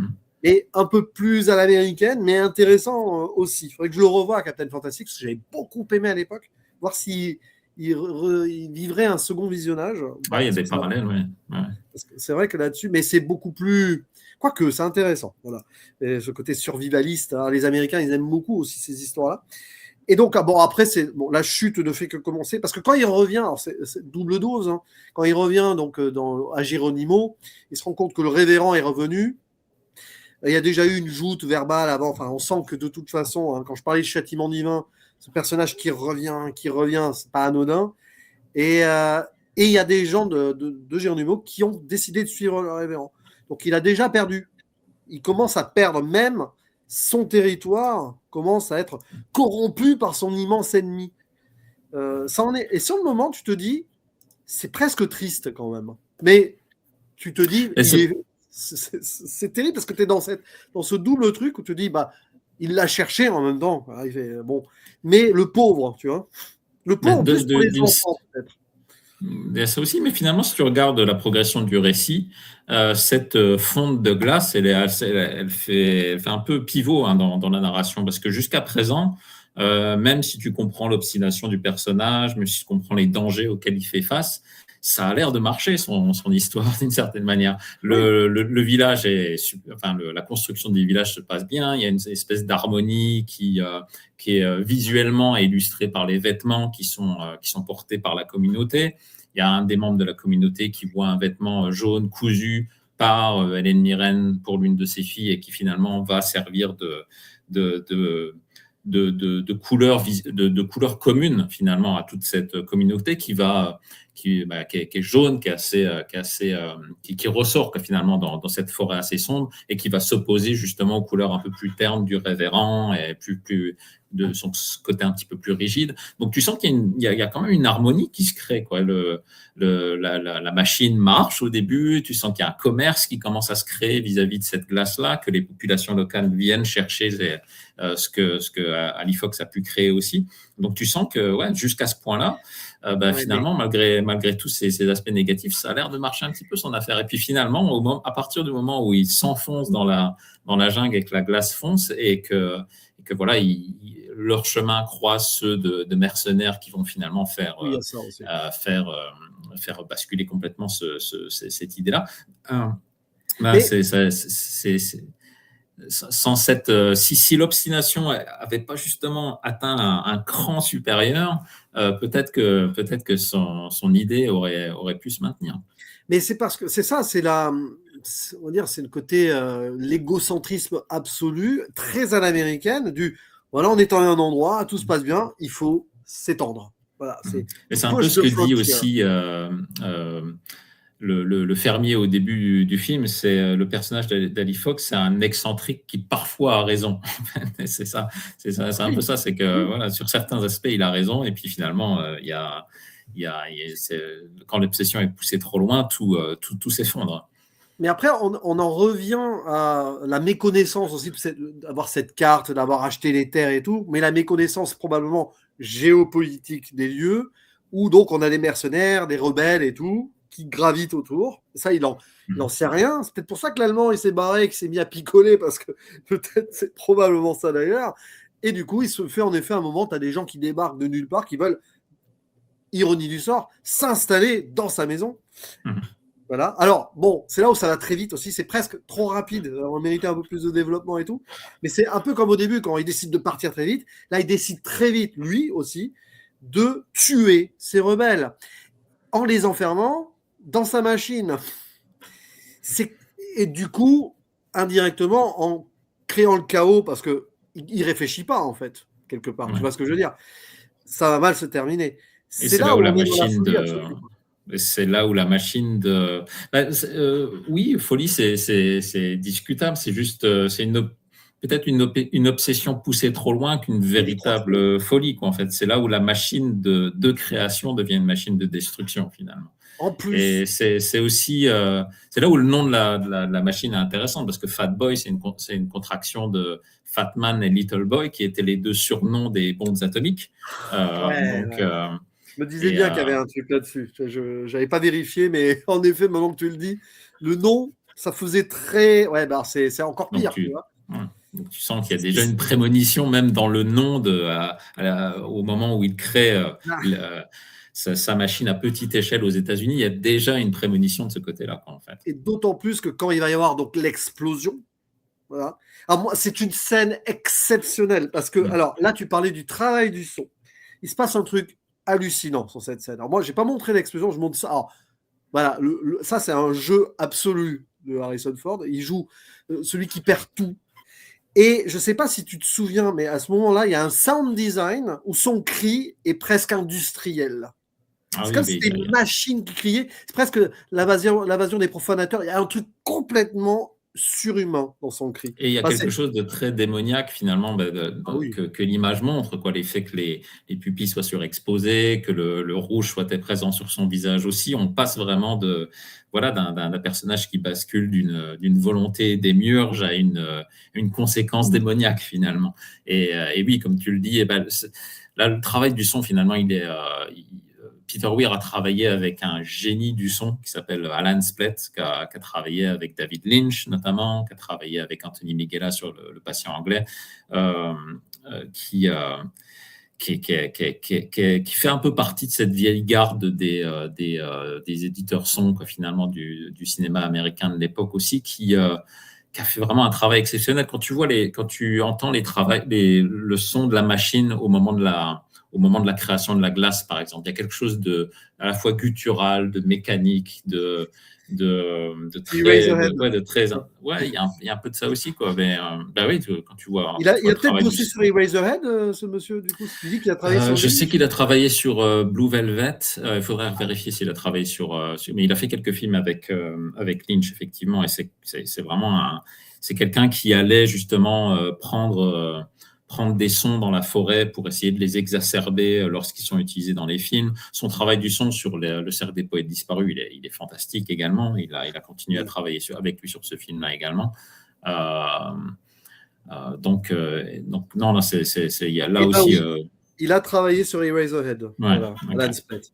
Et c'est pas étonnant, du coup, maintenant, quand tu le dis, parce que le côté industriel, là, qui ressort, et puis alors ce cri-là, si vous voyez le film, faites l'attention du moment. Il y a peut-être la scène sur YouTube, c'est possible, des fois, il y a des scènes sur YouTube. Il y a un truc hallucinant, je sais pas ce qu'ils ont fait, en fait, mais ça, évidemment, c'est le bruit de la machine qui explose, probablement, les trucs qui faisaient faire la glace, c'est vraiment hallucinant, et voilà, ça sort du truc. Et ça crée encore plus le drame de la destruction. Et derrière, bon là, Peter Weir, il a envie de faire son cinéma visuel, mais c'est tellement justifié à ce moment-là. Bon, voilà. Là, c'est un plan, c'est un plan typique de John Seal, justement, où voilà, il y a cette incandescence qui joue également. Et, Et tu sais, tu parlais fantastique. de travail sur le Cercle des poètes disparus, alors pas avec la même couleur, mais dans les scènes nocturnes. Oui, par exemple, la scène où les élèves s'échappent de l'école pour découvrir la cave, la cave dans les scènes du Cercle des poètes disparus, il y a beaucoup de jeux d'ombre, en fait, que John Seal arrive à très, très bien utiliser. Donc, oui, il y a certainement un lien qui peut être fait également ici. Et puis après, quand tout le monde perd tout. C'est-à-dire que c'est terrible, c'est que c'est la destruction, donc il n'y a plus de machines, et même ils doivent quitter les lieux car tout ce qui a été déversé, là, ça a dévasté le bateau de Mr. Harris. C'est là où il a sa scène. Il va être très important d'ailleurs à la fin du film, où il a perdu son bateau. C'est tout ce qu'il avait au monde. Et après, il y a la rivière encore. Non, même pas la rivière, parce que la rivière aussi, elle est polluée. Cet endroit est mort. Voilà, on peut plus rien y C'est faire. une destruction totale. Je voulais juste revenir sur un petit truc au niveau du son, excuse-moi Julien, Oui. c'est qu'il y a beaucoup de jeux sur une saturation justement de ce son, une saturation qui vient justement écraser un petit peu les paroles. Comme tu le disais dans cette scène-là, tu n'entends pas le cri d'Harrison Ford, mais le cri est un peu écrasé par l'explosion de la machine aussi, mais finalement c'est deux. L'explosion et le cri se mêlent d'une certaine manière. Et il y a aussi quelque chose une prémonition qui est travaillée par le son également au début du film. C'est quand l'idée naît dans l'esprit d'Ali Fox de partir à Mosquito Coast pour créer cette nouvelle société. Cette idée-là, il l'a un peu en regardant les travailleurs justement dans les champs d'asperges aux États-Unis. Et là, il y a un plan qui est très weirien également. Le Weir, c'est quelqu'un qui filme, qui se concentre beaucoup sur les gros plans. C'est un peu l'héritage de son amour pour le cinéma muet aussi, mais il y a un très lent travelling avant, ou mouvement de caméra avant sur le visage d'Harrison Ford, où là, petit à petit, quand cette idée germe, tu as le son des cigales qui devient saturé, quoi, en fait. Et ce son-là, tu le retrouves également au moment de la destruction du village aussi. Donc, c'est un écho véritablement au même son que tu vas retrouver un petit peu plus tard lors de la destruction du village. C'est-à-dire que c'est dans son obsession, au moment, et, enfin, dans cette idée-là, il est condamné à être supplanté par les éléments, quoi. Enfin, Ben, il y a ça, et puis il y a cette prémonition du danger, quoi, finalement, qui est ouais. aussi, qui est présente, ben, comme on l'a vu, au niveau visuel, par les couleurs, dans la ville, ben, lorsqu'il débarque à Geronimo et que il y a une ambiance un petit peu craintive d'une certaine manière, mais un peu festive quand il commence à travailler. Mais les nuages, finalement, couvrent assez vite. Là, il y a quelques scènes où les nuages viennent couvrir justement la forêt, qui sont assez, un plan qui est assez prémonitoire de ce qui leur attend. Donc, il y a toujours cette volonté de Weir de travailler sur la prémonition, justement, au niveau des couleurs, au niveau du son, au niveau des ombrages, au niveau de la lumière. Et c'est ça que je trouve assez fascinant. Et puis après, n'importe qui, à ce moment-là, aurait abandonné. Mais non, lui, il veut continuer upstream. On y reviendra sur cette expression. Et il est dans cette obsession un petit peu à la Ahcab dans Moby Dick. Tant qu'il n'a pas. Enfin, c'est intéressant aussi cela. Ou évidemment, c'est Marlowe ou Capitaine Kurtz. Les deux mélangés dans Heart of Darkness. Voyez aussi Apocalypse Now, parce que de toute façon, cette idée, c'est un peu les deux à la fois. C'est-à-dire qu'il y en a un qui est dans son obsession, l'autre veut rejoindre l'obsession ou pas. Lui, voilà. Et ben non, il va pas abandonner. Alors, ils sont obligés de se refaire en allant sur la plage. Et sur cette plage, il décide à nouveau de créer son utopie. Et c'est pareil, c'est un recommencement. Contre l'avis de sa famille, la famille, la mère, elle dit allons à Cape Cod, qui est dans le Massachusetts, qui est l'endroit littéralement où le Mayflower a débarqué, les pères pèlerins. Là aussi, il y a un truc quand même qui est assez étonnant. Mais non, lui, il veut rester sur place. C'est bête parce que sa femme a lui proposé de revenir aux origines finalement de l'Amérique, indirectement. Mais il reste dans sa folie et c'est lui, une nouvelle fois, qui va décider de s'installer sur cette plage. Au mépris même des avertissements de Mr. Haddy derrière lui. C'est-à-dire que là, ça y est, on l'a perdu. Il a vrillé complet, quoi. Et il y a cet écho que tu retrouves également, c'est que, oui, comme on le disait avant, il y a ce petit doute de quelques secondes ou cette petite déception du personnage de Ford, et que tout de suite, il va essayer de retourner la situation à son avantage, de reprendre le dessus, en déclarant de nouveau que tout est à disposition pour eux pour créer quelque chose de nouveau. Ils peuvent repartir de rien, cette fois-ci sans utiliser d'éléments qui peuvent justement nuire à l'environnement par la suite. Donc, lui refuse justement cette remise en question, finalement. Il est vraiment ancré dans cette idée-là. Et l'image que tu montrais avant de la destruction du bateau de Monsieur Haddy, c'est ça qui est assez tragique, c'est que Haddy représente un peu ce qui pourrait donner une issue de secours, finalement, à cette famille-là, par son bateau, par le fait qu'il ait une famille un petit peu plus loin sur la côte, etc. Il pourrait être justement un élément salvateur pour la famille, mais en se présentant comme cet élément salvateur, en contrepartie, il devient un élément d'autorité pour le personnage d'Ali Fox. Et c'est là où les deux vont rentrer en conflit. Lui ne va pas accepter cette aide parce que cette aide représente également une certaine autorité. Et ce qui est d'ailleurs assez terrible, c'est qu'il va acheter le maintien de cette autorité à Mr. Haddy en lui donnant sa montre, son Oméga. Oui. C'est drôle, l'alpha et l'oméga, bon, c'est la marque, je crois, Oméga, bêtement. Oui, et puis c'est ambigu quand même, parce que c'est pareil, c'est quand même une marque de consumérisme, c'est une montre de marque assez prestigieuse qu'il a gardée, qu'il n'a pas abandonnée également. Il aurait pu, ils auraient pu choisir d'autres méthodes de mesure du temps, par exemple, mais non, il a tout de même gardé cet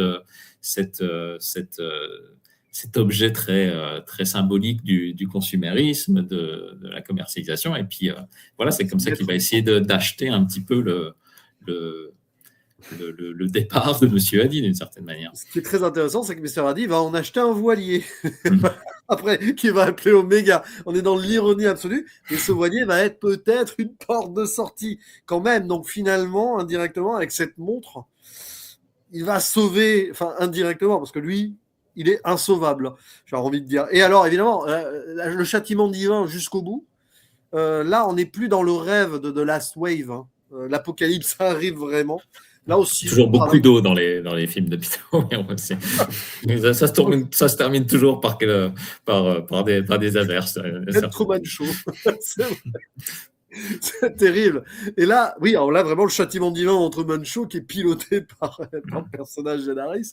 Et là, alors, mais c'est n'importe quoi, là. C'est la fin. C'est-à-dire qu'il faut arrêter le délire, quoi, à un moment. Même le châtiment divin qui. Alors, ce qui est très intéressant, je ne sais pas si j'ai oublié de montrer une image plus tôt quand même. Non, c'est après. Non, c'est après parce que c'est vrai qu'il y a un autre truc. Le film n'en finit pas de ne pas vouloir s'en finir justement pour montrer que l'obsession, elle continue, elle est continue. Il y a ce tsunami, donc c'est vrai de Last Wave, on pense c'est un typhon, un tsunami, quoi. Mais on pense à la fin de The Last Wave où on est dans un délire, on ne sait pas trop, on ne sait jamais si c'est réel ou non du coup. Mais là, il se le prend dans la gueule et il nous balance son Life is upstream. Il faut toujours aller de l'avant, en gros, à l'américaine. Contre les éléments. Et contre les éléments, voilà, contre-courant. Et jusqu'au bout, quoi. Mais là, c'est vrai que la photographie, elle efface le personnage d'Ali Fox. Il est déjà en mode fantôme, en mode perdu dans ses illusions. Il est perdu, point. Il est damné, même, je dirais. Et le point de bascule également, c'est que quand ils atterrissent justement sur cette plage que tu montrais dans l'image précédente, c'est le premier conflit qu'il y a avec la famille. Il y a deux plans qui se font écho dans le film. C'est que un petit peu plus tôt dans le film, quand le révérend Spellgood vient visiter Geronimo et voit que l'initiative d'Ali Fox marche et est quand même assez assez révolté par ce qui se passe, parce que ces paroissiens choisissent justement de suivre la direction d'Ali Fox plutôt que la sienne. Il y a un plan où justement Ali Fox l'accueille de façon très agressive, et la caméra se fixe sur la taille d'Harrison Ford, qui a un marteau justement sur sa ceinture, et le plan est filmé comme dans une confrontation de western, comme dans un duel de western, où Harrison Ford a sa main prêt à dégainer son marteau d'une certaine manière, alors que son opposant est en perspective juste en face. Et plus tard dans le film, quand ils arrivent sur cette plage, tu as à peu près le même plan où justement Harrison Ford est filmé de la même manière, avec la main à la taille également, où il tient, je pense, un cordage et un morceau de bois pour prouver à sa famille qu'à partir de ce qu'ils trouvent sur la plage, ils vont pouvoir reconstruire des nouvelles choses. Mais ça le met également en opposition, mais cette fois-ci avec sa famille, avec Helen Mirren et avec ses enfants. Et je trouve que justement, c'est une autre manière pour Peter Weir de montrer que, voilà, au-delà de cette opposition de deux caractères un peu issus de du même terreau qu'il y a au début entre Fox et Spellgood, là, cette fois-ci, cette opposition elle est encore plus dommageable, parce que c'est Ali Fox qui se confronte à sa propre famille. Le côté un peu westernien indirect de certains films de Peter Weir qui aurait pu faire un western. Il a été très clairement influencé. Les westerns faisaient partie des films qu'il allait voir au cinéma étant jeune, qui l'ont beaucoup marqué également. Donc, remarque, quand tu penses à Harrison Ford avec un truc à la taille et tout, c'est soit le fouet, soit le flingue. Rappelle-toi la scène mythique où quand il avait la tourista, ils ont dû tourner dans Indiana Jones. Mais bon, peut-être qu'il y avait un écho aussi. Et alors là, comble de... Alors là, c'est l'ironie absolue. Ils sont obligés de redescendre la rivière ou la remonter, on ne sait plus là. Ça remonte, enfin, il continue à remonter upstream. Mais upstream, il va tomber littéralement dans l'antre de son ennemi, chez Spellgood. Et alors là, c'est génial, parce qu'il arrive, on entend Spellgood prêcher. On entend les anges aussi avant. Aussi, il y a un moment où il y a cette espèce de moment de désespoir où leur bateau, donc une fois que le tsunami arrive, la famille Fox dérive sur un bateau qui a des allures un peu squelettiques, où tout est dépouillé, quoi. En fait, il y a juste le squelette du bateau qui est là, donc ça prouve un peu le dépouillement total de la famille. Et au moment de désespoir le plus profond, il y a des voix angéliques qui commencent à émerger de la jungle et qui viennent justement de cette paroisse gérée de cette mission, gérée par Spellgood. Et donc voilà, il y a aussi une utilisation du son qui est excellente dans cette scène-là, parce que est-ce que c'est une illusion de la part de la famille Fox? Qu'est-ce qu'il en est exactement de ces voix angéliques qui sortent de la jungle? Parce que c'est au moment où il y a cette scène aussi assez incroyable où tu as la voix off de Charlie, donc du futur, qui dit, c'est à ce moment-là, je voyais mettre une balle dans le dos à mon père. Il a cette idée-là. Et tu as le petit frère qui dit, après, je le tuerai, mon père et tout. Mais le grand frère qui dit, mais non, moi, je ne penserais pas ça. Menteur. Les deux fils commencent à vraiment vouloir tuer le père et il y a une perte de confiance absolue. C'est-à-dire que là, il est vraiment isolé, Fox. Et ça y est, c'est fini pour Charlie et le petit frère et pour les petites sœurs et même sa femme, la mère, du coup. Il n'a plus du tout la figure d'autorité. Et du coup, ils vont être balancés là, où on entend ses voix, etc. Spellgood, pendant ce temps, il est avec sa famille, il fait ses petits trucs. Et il y a une évangélisation des locaux par la télé. Il n'y a rien de plus déshumanisé possible. Le côté moderne de l'Amérique moderne qui vient évangéliser modernement tout ce que Ali Fox rejette entre la religion et ça, il se le prend en pleine gueule. En gros, là, pour lui, c'est le châtiment absolu, quoi. C'est tellement le châtiment absolu qu'il va faire quelque chose. Qu'est-ce qu'il va faire après ? Je te laisse le dire. Je trouve que dans ce plan-là aussi, ce qui en filigrane, tu as un petit peu de justement cette causticité ouais, un peu de ça, mais cette causticité aussi de Weir par rapport aux figures d'autorité, cette ironie, cet humour. Il y a quelque chose d'assez, comment dire, d'assez ridicule finalement dans cette scène, d'assez absurde justement. Et ça, l'absurde, c'est quelque chose que Weir, qui vient de la comédie à la base, qui vient de, voilà, il faisait des sketchs, il manipulait pas mal l'absurde. Si tu regardes ses premiers cours, comme Homesdale par exemple, il y a beaucoup d'absurde et il manipule pas mal l'humour aussi dans ses débuts. Et tu sens qu'il y a toujours justement cette petite ce petit sourire en coin de Weir qui revient souvent dans ces films comme ça par le biais de petites scènes. Et là, justement, le fait que Spellgood ne soit pas présent dans l'église, qu'il y a une mise en scène faite par Spellgood un peu ridicule avec un téléphone où le personnage appelle Dieu. Voilà, je pense qu'il y a aussi cette volonté de Weir de montrer que, voyez, il y a un aspect, oui, exactement, qui est commercial, qui est vain, qui est... On en revient presque au côté faux prophète de George Miller, des amis. Et... Enfin, je sais pas, il s'apprécie bien, je pense, à un moment. Oui, oui, et puis, voilà. Il y a ce côté-là. C'est vrai que c'est le côté ridicule, même le côté croyance est devenu. Mais c'était vrai. Il y a ces côtés prêches télévisuels de l'époque en Amérique dans les années 80. Ça se voyait bien. Récemment, Ty West en a parlé dans Maxine, par exemple, un des bons films il y a 2 ans. Il y a cette idée-là où même la religion va se diffuser et même s'évaporer, mais aussi devenir surmédiatisée dans le contexte consumériste à l'américaine. Et donc après, il y a ça. Et bon, j'ai choisi ce plan-là. Bon, il va burn the church, carrément. Alors là, il a plus que perdu pied, parce que avait-il besoin d'en arriver là ? Pas du tout. Il veut réaffirmer son autorité par la destruction, en gros, là. Sans jamais avouer ses faits. Tu remarqueras que dans cette scène-là, ce qu'il dit à sa famille, c'est « j'ai trouvé de l'essence, j'ai dû en renverser un petit peu sur le côté ». Lui n'avoue jamais finalement ses crimes. Mais voilà, de nouveau, par l'intermédiaire du feu en arrière-plan, tu comprends que dès l'explosion de... Bon, tu peux argumenter que c'est dès la fonte de la glace, mais dès l'explosion de la machine, et cette image que tu montrais du visage d'Ali Fox dans cette rougeur, dans cette incandescence, le personnage est condamné, quoi, d'une certaine manière. Il n'est condamné voilà, il ne peut être poussé qu'à des actes comme celui-là. Puis là, il est déshumanisé, on voit même plus son visage. Enfin, Puis après, on va le voir, le visage, quand il va confronter ses enfants et sa femme. D'ailleurs, il menace. Il les menace clairement à ce moment-là. C'est plus le père.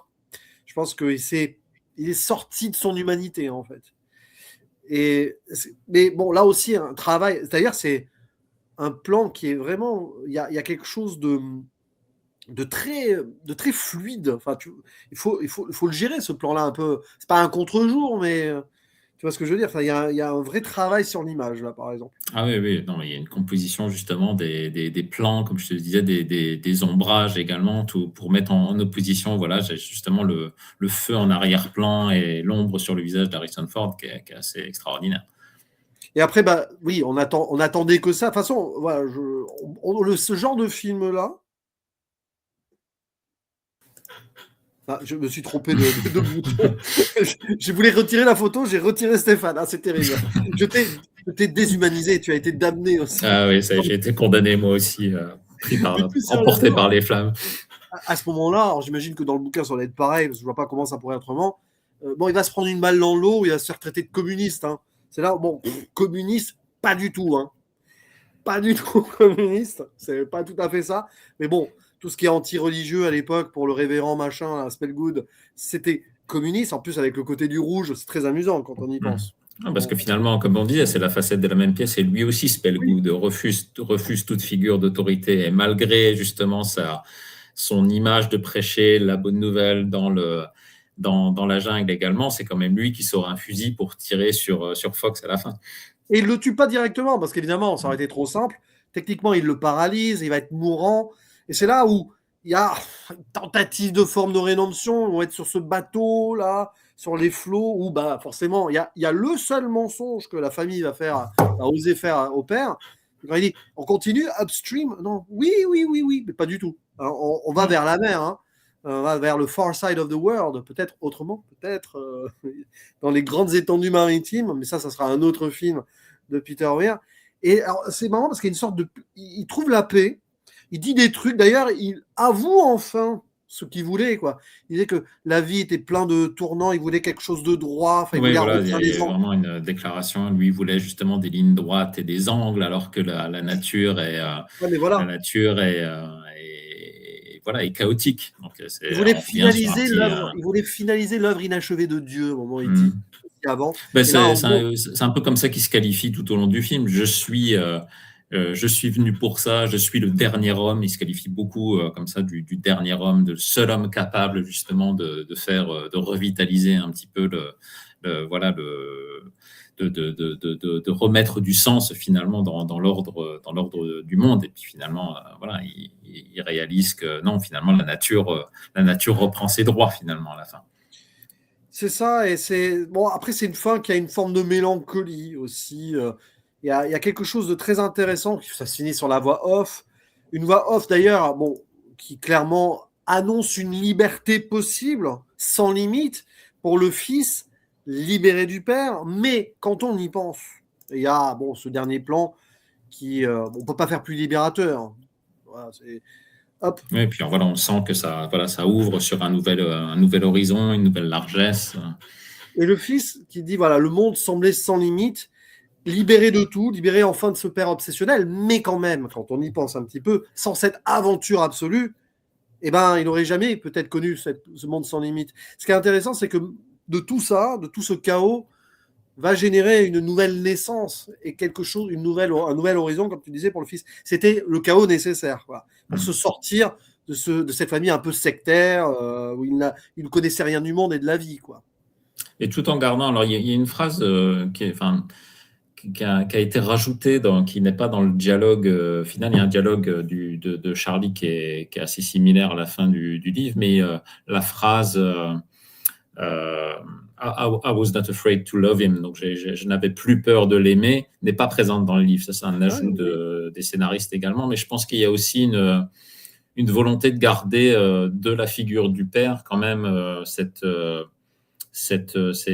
traces d'amour à la base. Et oui, il y a une fascination, comme on le voit, des deux fils d'Ali Fox pour la persévérance de leur père aussi. Mais il y a voilà, cet amour paternel, cet amour filial, il n'est pas détruit par ce qui est arrivé à la famille. Il y a quand même voilà, il y a une compréhension d'une certaine manière de ce qui a mené à ce voyage du père. Et puis finalement, mais tout en ayant conscience qu'il y a aussi une libération de voir la figure du père partir.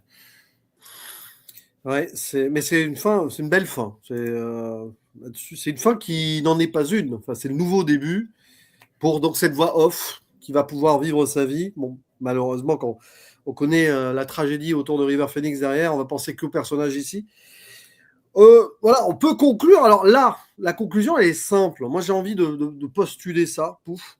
Et je suis très heureux de discuter de ces films de Peter Weir avec toi parce que bon, c'est un réalisateur qu'on qualifie souvent, à tort ou à raison, hein, mais de faiseur, de très bel artisan. C'est-à-dire qu'il prend des scénarios, il adapte des choses qui ne sont pas de lui. Je crois qu'il a déjà... Enfin, peut-être qu'au début, il a écrit des scénarios, mais c'est toujours des histoires des autres. Oui, bah, finalement, Animé. en dehors de ses premiers cours, si tu regardes Oui, bien, le seul qu'il a écrit par lui-même, hormis le plombier dont on a parlé ouais. récemment, c'est Green Card. Green Card, c'est un C'est scénario intéressant, hein, de ça. lui uniquement. Et, mais finalement, le reste, oui, c'est soit des adaptations, soit des scénarios coécrits avec d'autres scénaristes. Mais malgré cela, on voit une immense cohérence dans sa filmographie. Alors, pour les thématiques et tout, mais aussi dans la façon dont il les traite. C'est ça la force de Peter Weir, on en avait déjà parlé, hein, et c'est toujours intéressant de conclure là-dessus, c'est que chaque film va être différent, c'est un film, quoi, voilà, hop. Mais quand tu sais que c'est Peter Weir derrière, tu vois l'idée. Et aussi parce qu'il a son équipe autour. Bon, John Mais je pense Seale, que c'est ça. Il y a aussi, bah, voilà, Morija, c'est évidemment. c'est un artisan, mais là on retrouve aussi, oui, bah, il arrive quand même à trouver toujours les bons collaborateurs pour faire naître ses idées. Et là, sur ce film-là, comme Witness ou comme Dead Poets Society, il y a quand même du gros calibre derrière. Il y a quand même Alan Spett au son, il y a quand même je pense que c'est encore Sam Noble, donc qui avait eu l'Oscar pour Witness pour le montage, qui officie également sur The Mosquito Coast. Il y a, comment on le disait, il y a John Seale à la photographie. Et donc, il y a quand même une volonté justement Et Morija. d'illustrer, et Maurice Jarre à la musique, bien Il y a un entendu. truc qui se passe dans la BO aussi. Mm, Hein. mm, C'est pas une BO poète-poète et tout. Ça englobe l'ambiance aussi hein, de certaines choses. Mais ça, c'est très Maurice Jarre en même temps. mm. Il Elle est arrivait à peut-être, créer. ouais, elle est peut-être. Je pense que là, il y a peut-être une collaboration qui est encore plus marquée entre justement cette musique de Maurice Jarre qui, dans ses premières tonalités au début de film, renvoie un petit peu à Witness également, mais finalement, elle se fond un peu plus avec le travail sonore d'Alan Spett par la suite, une fois que la jungle est atteinte. Et c'est ça que je trouve vraiment très, très intéressant. Il y a un Mais non, petit il y a travail cette. de musique, il y a un petit travail de musique locale aussi quand ils arrivent. Ouais, mais Oui, ça, c'est bah vraiment ouais, il y a cette aussi, bah voilà, cette volonté d'avoir aussi côté une anthropologue. Peter Weir. ouais, un intérêt pour les sonorités tribales également, pour voir comment ces sonorités tribales se confrontent à une vision civilisationniste ou comment dire paternaliste et colonialiste d'un regard étranger, quoi. C'est un peu voilà comment le personnage principal de The Plumber envisage la musique tribale, par exemple, dans son travail, comme on en parlait récemment, ou comment la musique tribale est utilisée au début est perçue par le personnage d'Andy McDowell dans Green Card. Donc, il y a Ouais. quand même pas mal de ce type d'écho qu'on peut retrouver également Et dans ses d'autres. références, hein, bah, évidemment, le peuple aborigène dans The Last Wave, même Mhm. on le sent dans Picnic at Hanging Rock, il y a quelque chose qui renvoie aux racines antérieures avant la colonisation de l'Australie. Il y a plein de trucs comme ça. Peut-être qu'après Green Card, ils s'en échappent. Quoique, quelque part dans le cercle des poètes disparus, il y a un moment aussi un petit peu tribal là, avec les jeunes dans leur petite grotte secrète. Il y a un petit Ouais, jeu ça là-dessus. dans la cave également. Il y a toujours ouais, c'est cette espèce de retour à la nature, de retour aux sources, et puis de confrontation justement entre cette source originale et puis un certain type de communauté. Et puis il y a aussi cette récurrence bah, bien évidemment le fat boy, là, cette structure qu'il crée dans la forêt, à quelque chose de monolithique. Donc, à chaque fois qu'on voit quelque chose d'un peu rectangulaire et très, très prononcé vers le ciel au cinéma, Ça, on fait Kubrick. toujours, voilà, ça nous fait toujours penser à Kubrick. Mais là, oui, il y a un Oui, peu de ça également. C'est très intéressant cette structure-là, justement, qui a la fois qui a un côté de déification avec cette structure monolithique, avec comment, qui, dont la partie supérieure est un peu une pyramide inversée. Donc, il y a pas mal de symbolique derrière la structure elle-même qui est intéressante à observer. Et il y a beaucoup cette idée justement de, comment dire, de comment physiquement la, l'individualité ou une certaine autorité s'impose au milieu de la nature. Tu regardes la structure du collège Apple Yard dans Picnic à Green Rock, c'est cette grosse structure carrée qui est au milieu du bush australien, qui est un peu qui est c'est un peu irrationnel, quoi, de voir cette structure-là au milieu de l'espace. Tu as beaucoup de ça dans la filmographie de Peter Weir, je trouve. Et puis bien sûr aussi cette idée d'idéalisme et d'autorité qui sont renversées. Tu as toujours un peu ça. Bon, la Picnic à Hanging Rock, forcément. Cette idée, Truman Show avec le créateur qui voit sa création s'émanciper, et du coup son projet ultime de Dieu s'effondrer. Voilà, et puis pareil, tu as quelque chose d'assez... Tu sais, quand tu as ces plans justement dans The Truman Show qui sont vus de l'espace, tu vois cette structure qui a été construite par Christophe, il y a quelque chose d'assez incongru, quoi, finalement, de voir cette structure un peu à part qui est visible de l'espace comme ça. Donc il y a vraiment quelque chose de très intéressant dans la manière dont justement global, même la fameuse high school, college institution, je ne sais plus trop quoi, du cercle des poètes disparus. Il y a ça aussi. Puis bon, il faudra que pour le prochain qu'on fera de Peter Weir sera probablement Green Card. Là, c'est l'institution américaine au sens large, avec quelqu'un qui vient et qui essaye de profiter un peu du truc. C'est intéressant parce qu'avec son prochain, pour le coup, il reviendra aux États-Unis, mais fera venir quelqu'un aux États-Unis. Ouais, puis on en parlera, mais il y a aussi une autre manipulation de la nature. Cette fois-ci, la nature s'insère à l'intérieur justement des structures urbaines. Donc, il y a quelque chose aussi à creuser de ce côté-là également. On ne parle même pas de Master and Commander, où là, c'est... Mais il y avait aussi dans Master and Commander cette idée d'obsession, de quête impossible. Ah oui, voilà, cette obsession, elle est retrouvée dans le personnage de Jack Aubrey donc celui interprété par Russell Crowe dans Master and Commander. Et il y a une obsession aussi, cette fois-ci, qui est peut-être, il serait intéressant de parler du tout dernier, qui est un petit peu oublié également. Je ne sais pas si on a parlé sur ta chaîne de The Way Back. Parce que là aussi, il y a un côté un peu obsessif de certains des personnages. C'est plus un film de groupe, mais avec un aspect peut-être un peu plus positif. Mais tu as toujours cette obstination par rapport à la force de la nature qui est également intéressante à creuser. De toute façon, le groupe aussi, chez Peter Weir, le groupe face à l'individu, non, c'est là où on voit la cohérence, c'est-à-dire il choisit ses projets, il sait ce qu'il peut faire. J'imagine, je ne sais pas, mais j'imagine qu'il a dû, dans sa carrière, en refuser certains qui lui convenaient pas aussi. À un moment, il a dû avoir quand même pas mal de choix, notamment à minima après le cercle des poètes disparus. Je pense qu'il a pu justement vraiment bien choisir ses projets. Il y a eu beaucoup c'est un peu ça qui explique aussi. C'est pas une volonté une lenteur de travail, une volonté de non travailler qui explique le long gap, le long délai qu'il y a eu entre Fearless et Truman Show et Master and Commander, et finalement entre Master and Commander et The Way Back. C'est juste qu'il y a eu beaucoup de projets sur lesquels il a voulu travailler, qui n'ont pas abouti. Il avait avant l'un des films qui lui a été proposé avant Mosquito Coast ou Witness, c'était comme Mosquito Coast, pardon, le montage financier est tombé à l'eau. Il a voulu chercher un projet déjà monté. Donc, il y a eu Cocoon qui lui a été proposé également. Plus tôt dans sa carrière, il avait été un petit peu impliqué dans The Thing.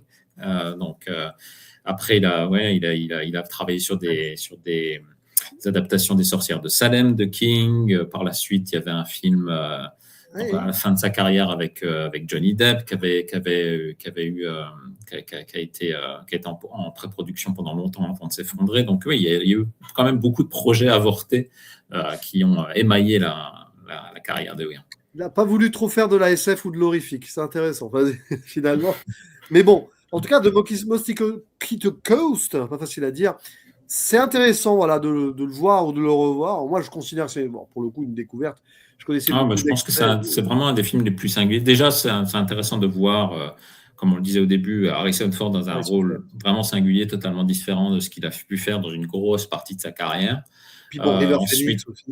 Et River Phoenix, voilà, il y a quand même au niveau de l'interprétation, il y a un casting qui est quand même assez solide.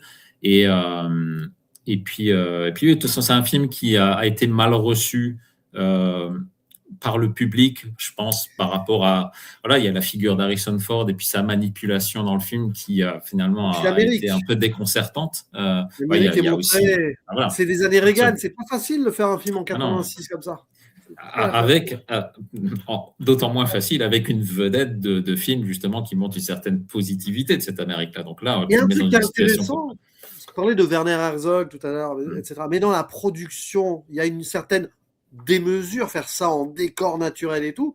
C'est presque un film post-Nouvelle Hollywood dans ce qui se faisait déjà plus trop à l'époque. C'est un film qui est en retard un peu, entre guillemets, sur son temps, mais aussi en avance sur sa façon de traiter l'Amérique. Et je pense que c'est pour ça qu'il est, il est assez critiquement. Enfin, le public, au niveau public, ça n'a pas marché. Le film a à peine fait la moitié de son budget. Au niveau critique, le film a été reçu de manière un peu mitigée. Mais finalement, c'est au cours des années qu'il a gagné un peu plus d'ampleur et un peu plus de reconsidération de la part de l'œil critique. Donc, non, je pense que c'est vraiment un des films qu'il faut redécouvrir parce que on observe vraiment la qualité de l'artisanat de Peter Weir dans le film, dans tous ses aspects, au niveau du son, au niveau de la musique, au niveau de la gestion de la lumière. C'est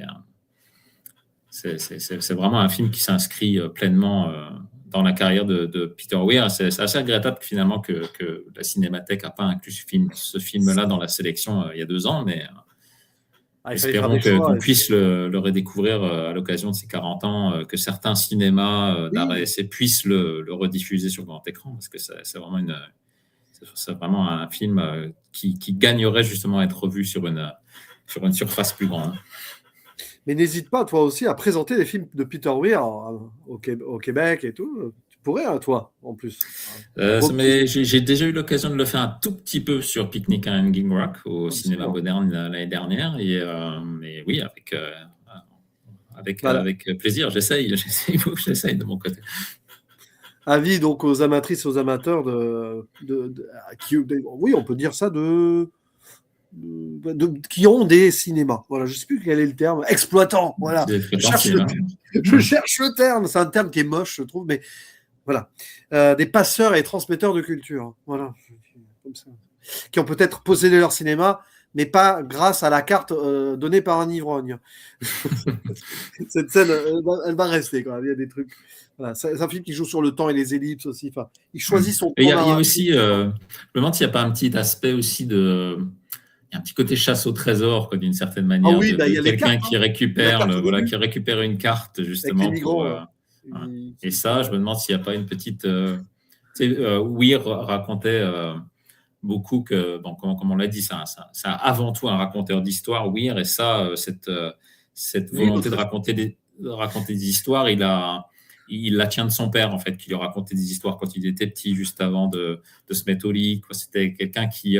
son père, en fait, pour garder un peu son fils concentré sur ce qu'il allait faire, chaque soir, lui raconterait des histoires à épisode. Donc, un épisode comme ça le gardait en haleine pour le soir suivant. Et justement, dans ces histoires, il y avait justement des histoires de pirates également. Donc ça, je pense que ça a germé en lui au cours des années également. Un petit côté île au trésor, voir Robinson Crusoe vers la fin. Ouais, bon, c'est amusant. Mais en tout cas, merci Stéphane. Et évidemment, malheureusement, c'est un de mes regrets de la chaîne. Évidemment, j'ai fait des vidéos bien avant, en solo, sans savoir qu'un jour, je croiserai ton chemin. Mais j'ai déjà parlé du Cercle des poètes disparus. On aurait fait 2h30. Écoute, faut faire un tome 2. Mais un jour, dans les années qui viendront, on reviendra peut-être dans des lives, pour changer sur des. Ouais, ou alors on peut revenir en une émission sur des films qui étaient déjà revenus. Voilà. Et puis, le Peter Weir, le retour de Peter Weir, on va dire, c'est comme ça. Et c'est là où il décide de refaire un film. Non, malheureusement, ça. Il en reste encore. Donc là, il te reste quoi ? Il reste Green Card. Green Card, Fearless et The Way Back. Et The Way Back. Voilà. Et c'est vrai que j'ai aussi. Ah non, il y a le Truman Show aussi. Voilà, alors lui, le Truman Show, je te propose qu'on se le garde pour ses 30 ans en 2028. Voilà, parfait. Et puis, alors là, en grande fanfare, là, parce que c'est sûr, le Truman Show, c'est pas n'importe quoi. Ça a été un film très important pour moi. Jim Carrey aussi, mais c'est une autre facette de Jim Carrey. Mais bon, ça, on en reparlera. Mais merci Stéphane. Et puis, Stéphane, merci à toi. Cherchez sur YouTube, vous pouvez le retrouver. Alors, tu avais parlé de Master and Commander chez Cinefiles, chez Samir, vous avez parlé de Peter Weir, je sais pas et Peggy aussi, évidemment, notre chère Peggy, à qui on pense, où tu avais aussi parlé de. On avait parlé de Malik avec Peggy, on avait fait quelques films, on avait fait le règne animal, on avait fait quelques films ensemble également. Oui, c'est vrai, le règne animal. C'est intéressant, le règne animal. Mm. Quelque part, là, c'était le règne humain, mais bon, le règne humain qui se prend pour Dieu, Et ça ne sinon, finit jamais. ouais, toujours Mais un bon, petit alors, salut pour la rédaction de On se fait un ciné. Donc, bien n'hésitez pas à sûr, venir en ligne sur onsefaituncinépinc.com pour lire nos articles. on pense fort à Thierry, ce serait bien d'ailleurs qu'on se réunisse un jour pour une émission à 3 avec Thierry. Ça serait très très très bien à suivre. Peut-être pour Truman Show ou Bah, avant pourquoi pas, sur notre pourquoi truc, pas. ouais. Mais bon, parce que d'ici 2028, en espérant qu'il ne se passe pas des folies à base de virus ou autre chose, bon, non, allez, on va rester positif. Tant qu'il y a le cinéma, hein. Mais voilà, retrouver Stéphane un peu partout et toujours un grand plaisir. Et nous, on Pareillement. discute en privé aussi. Merci de l'invitation. Et on a d'autres idées, à part Peter Weir, bien sûr, d'autres choses, hein. Parce qu'on a commencé des trucs sur Sauter, mais on a peut-être une idée sur un autre film là, dont tu as parlé indirectement. Et oui, avec John Seal, je crois, qui était au chef-op aussi. Ah oui, effectivement. Donc, On en parlera. Parce on que en reparlera. ça peut être post-weirien aussi, indirectement. Je ne sais pas. Non, mais John Seal, c'est quelqu'un qui. Moi, je conseille vraiment, on pourra mettre si tu le souhaites, dans tes commentaires, des liens justement pour certaines de ses interviews. C'est quelqu'un qui a une volonté de partager son art qui est assez passionnante, justement. Il est vraiment très intéressant à écouter. Il a eu vraiment des collaborations avec un grand collaborateur de Miller, hein, c'est lui qui a travaillé sur Fury Road aussi, ou sur 3000 ans à t'attendre. Donc, ouais, c'est vraiment quelqu'un qui est assez passionnant à écouter et qui, par la bande, permet de comprendre également le travail et la minutie de Peter Weir. Eh ben, quel beau programme, hein. Voilà. Eh ben, il n'y a plus qu'à faire le mot de la fin. Et d'ailleurs, vous attend au tournant en commentaire. Balancez tout ce que vous voulez sur Mosquito Coast. Vous avez peut-être de très beaux souvenirs avec, même d'antan. Voilà, au cas où, de nous partager cela et on y répondra avec grand plaisir. En vous disant à la prochaine. Merci, Ciao. Julien. Ciao. Merci.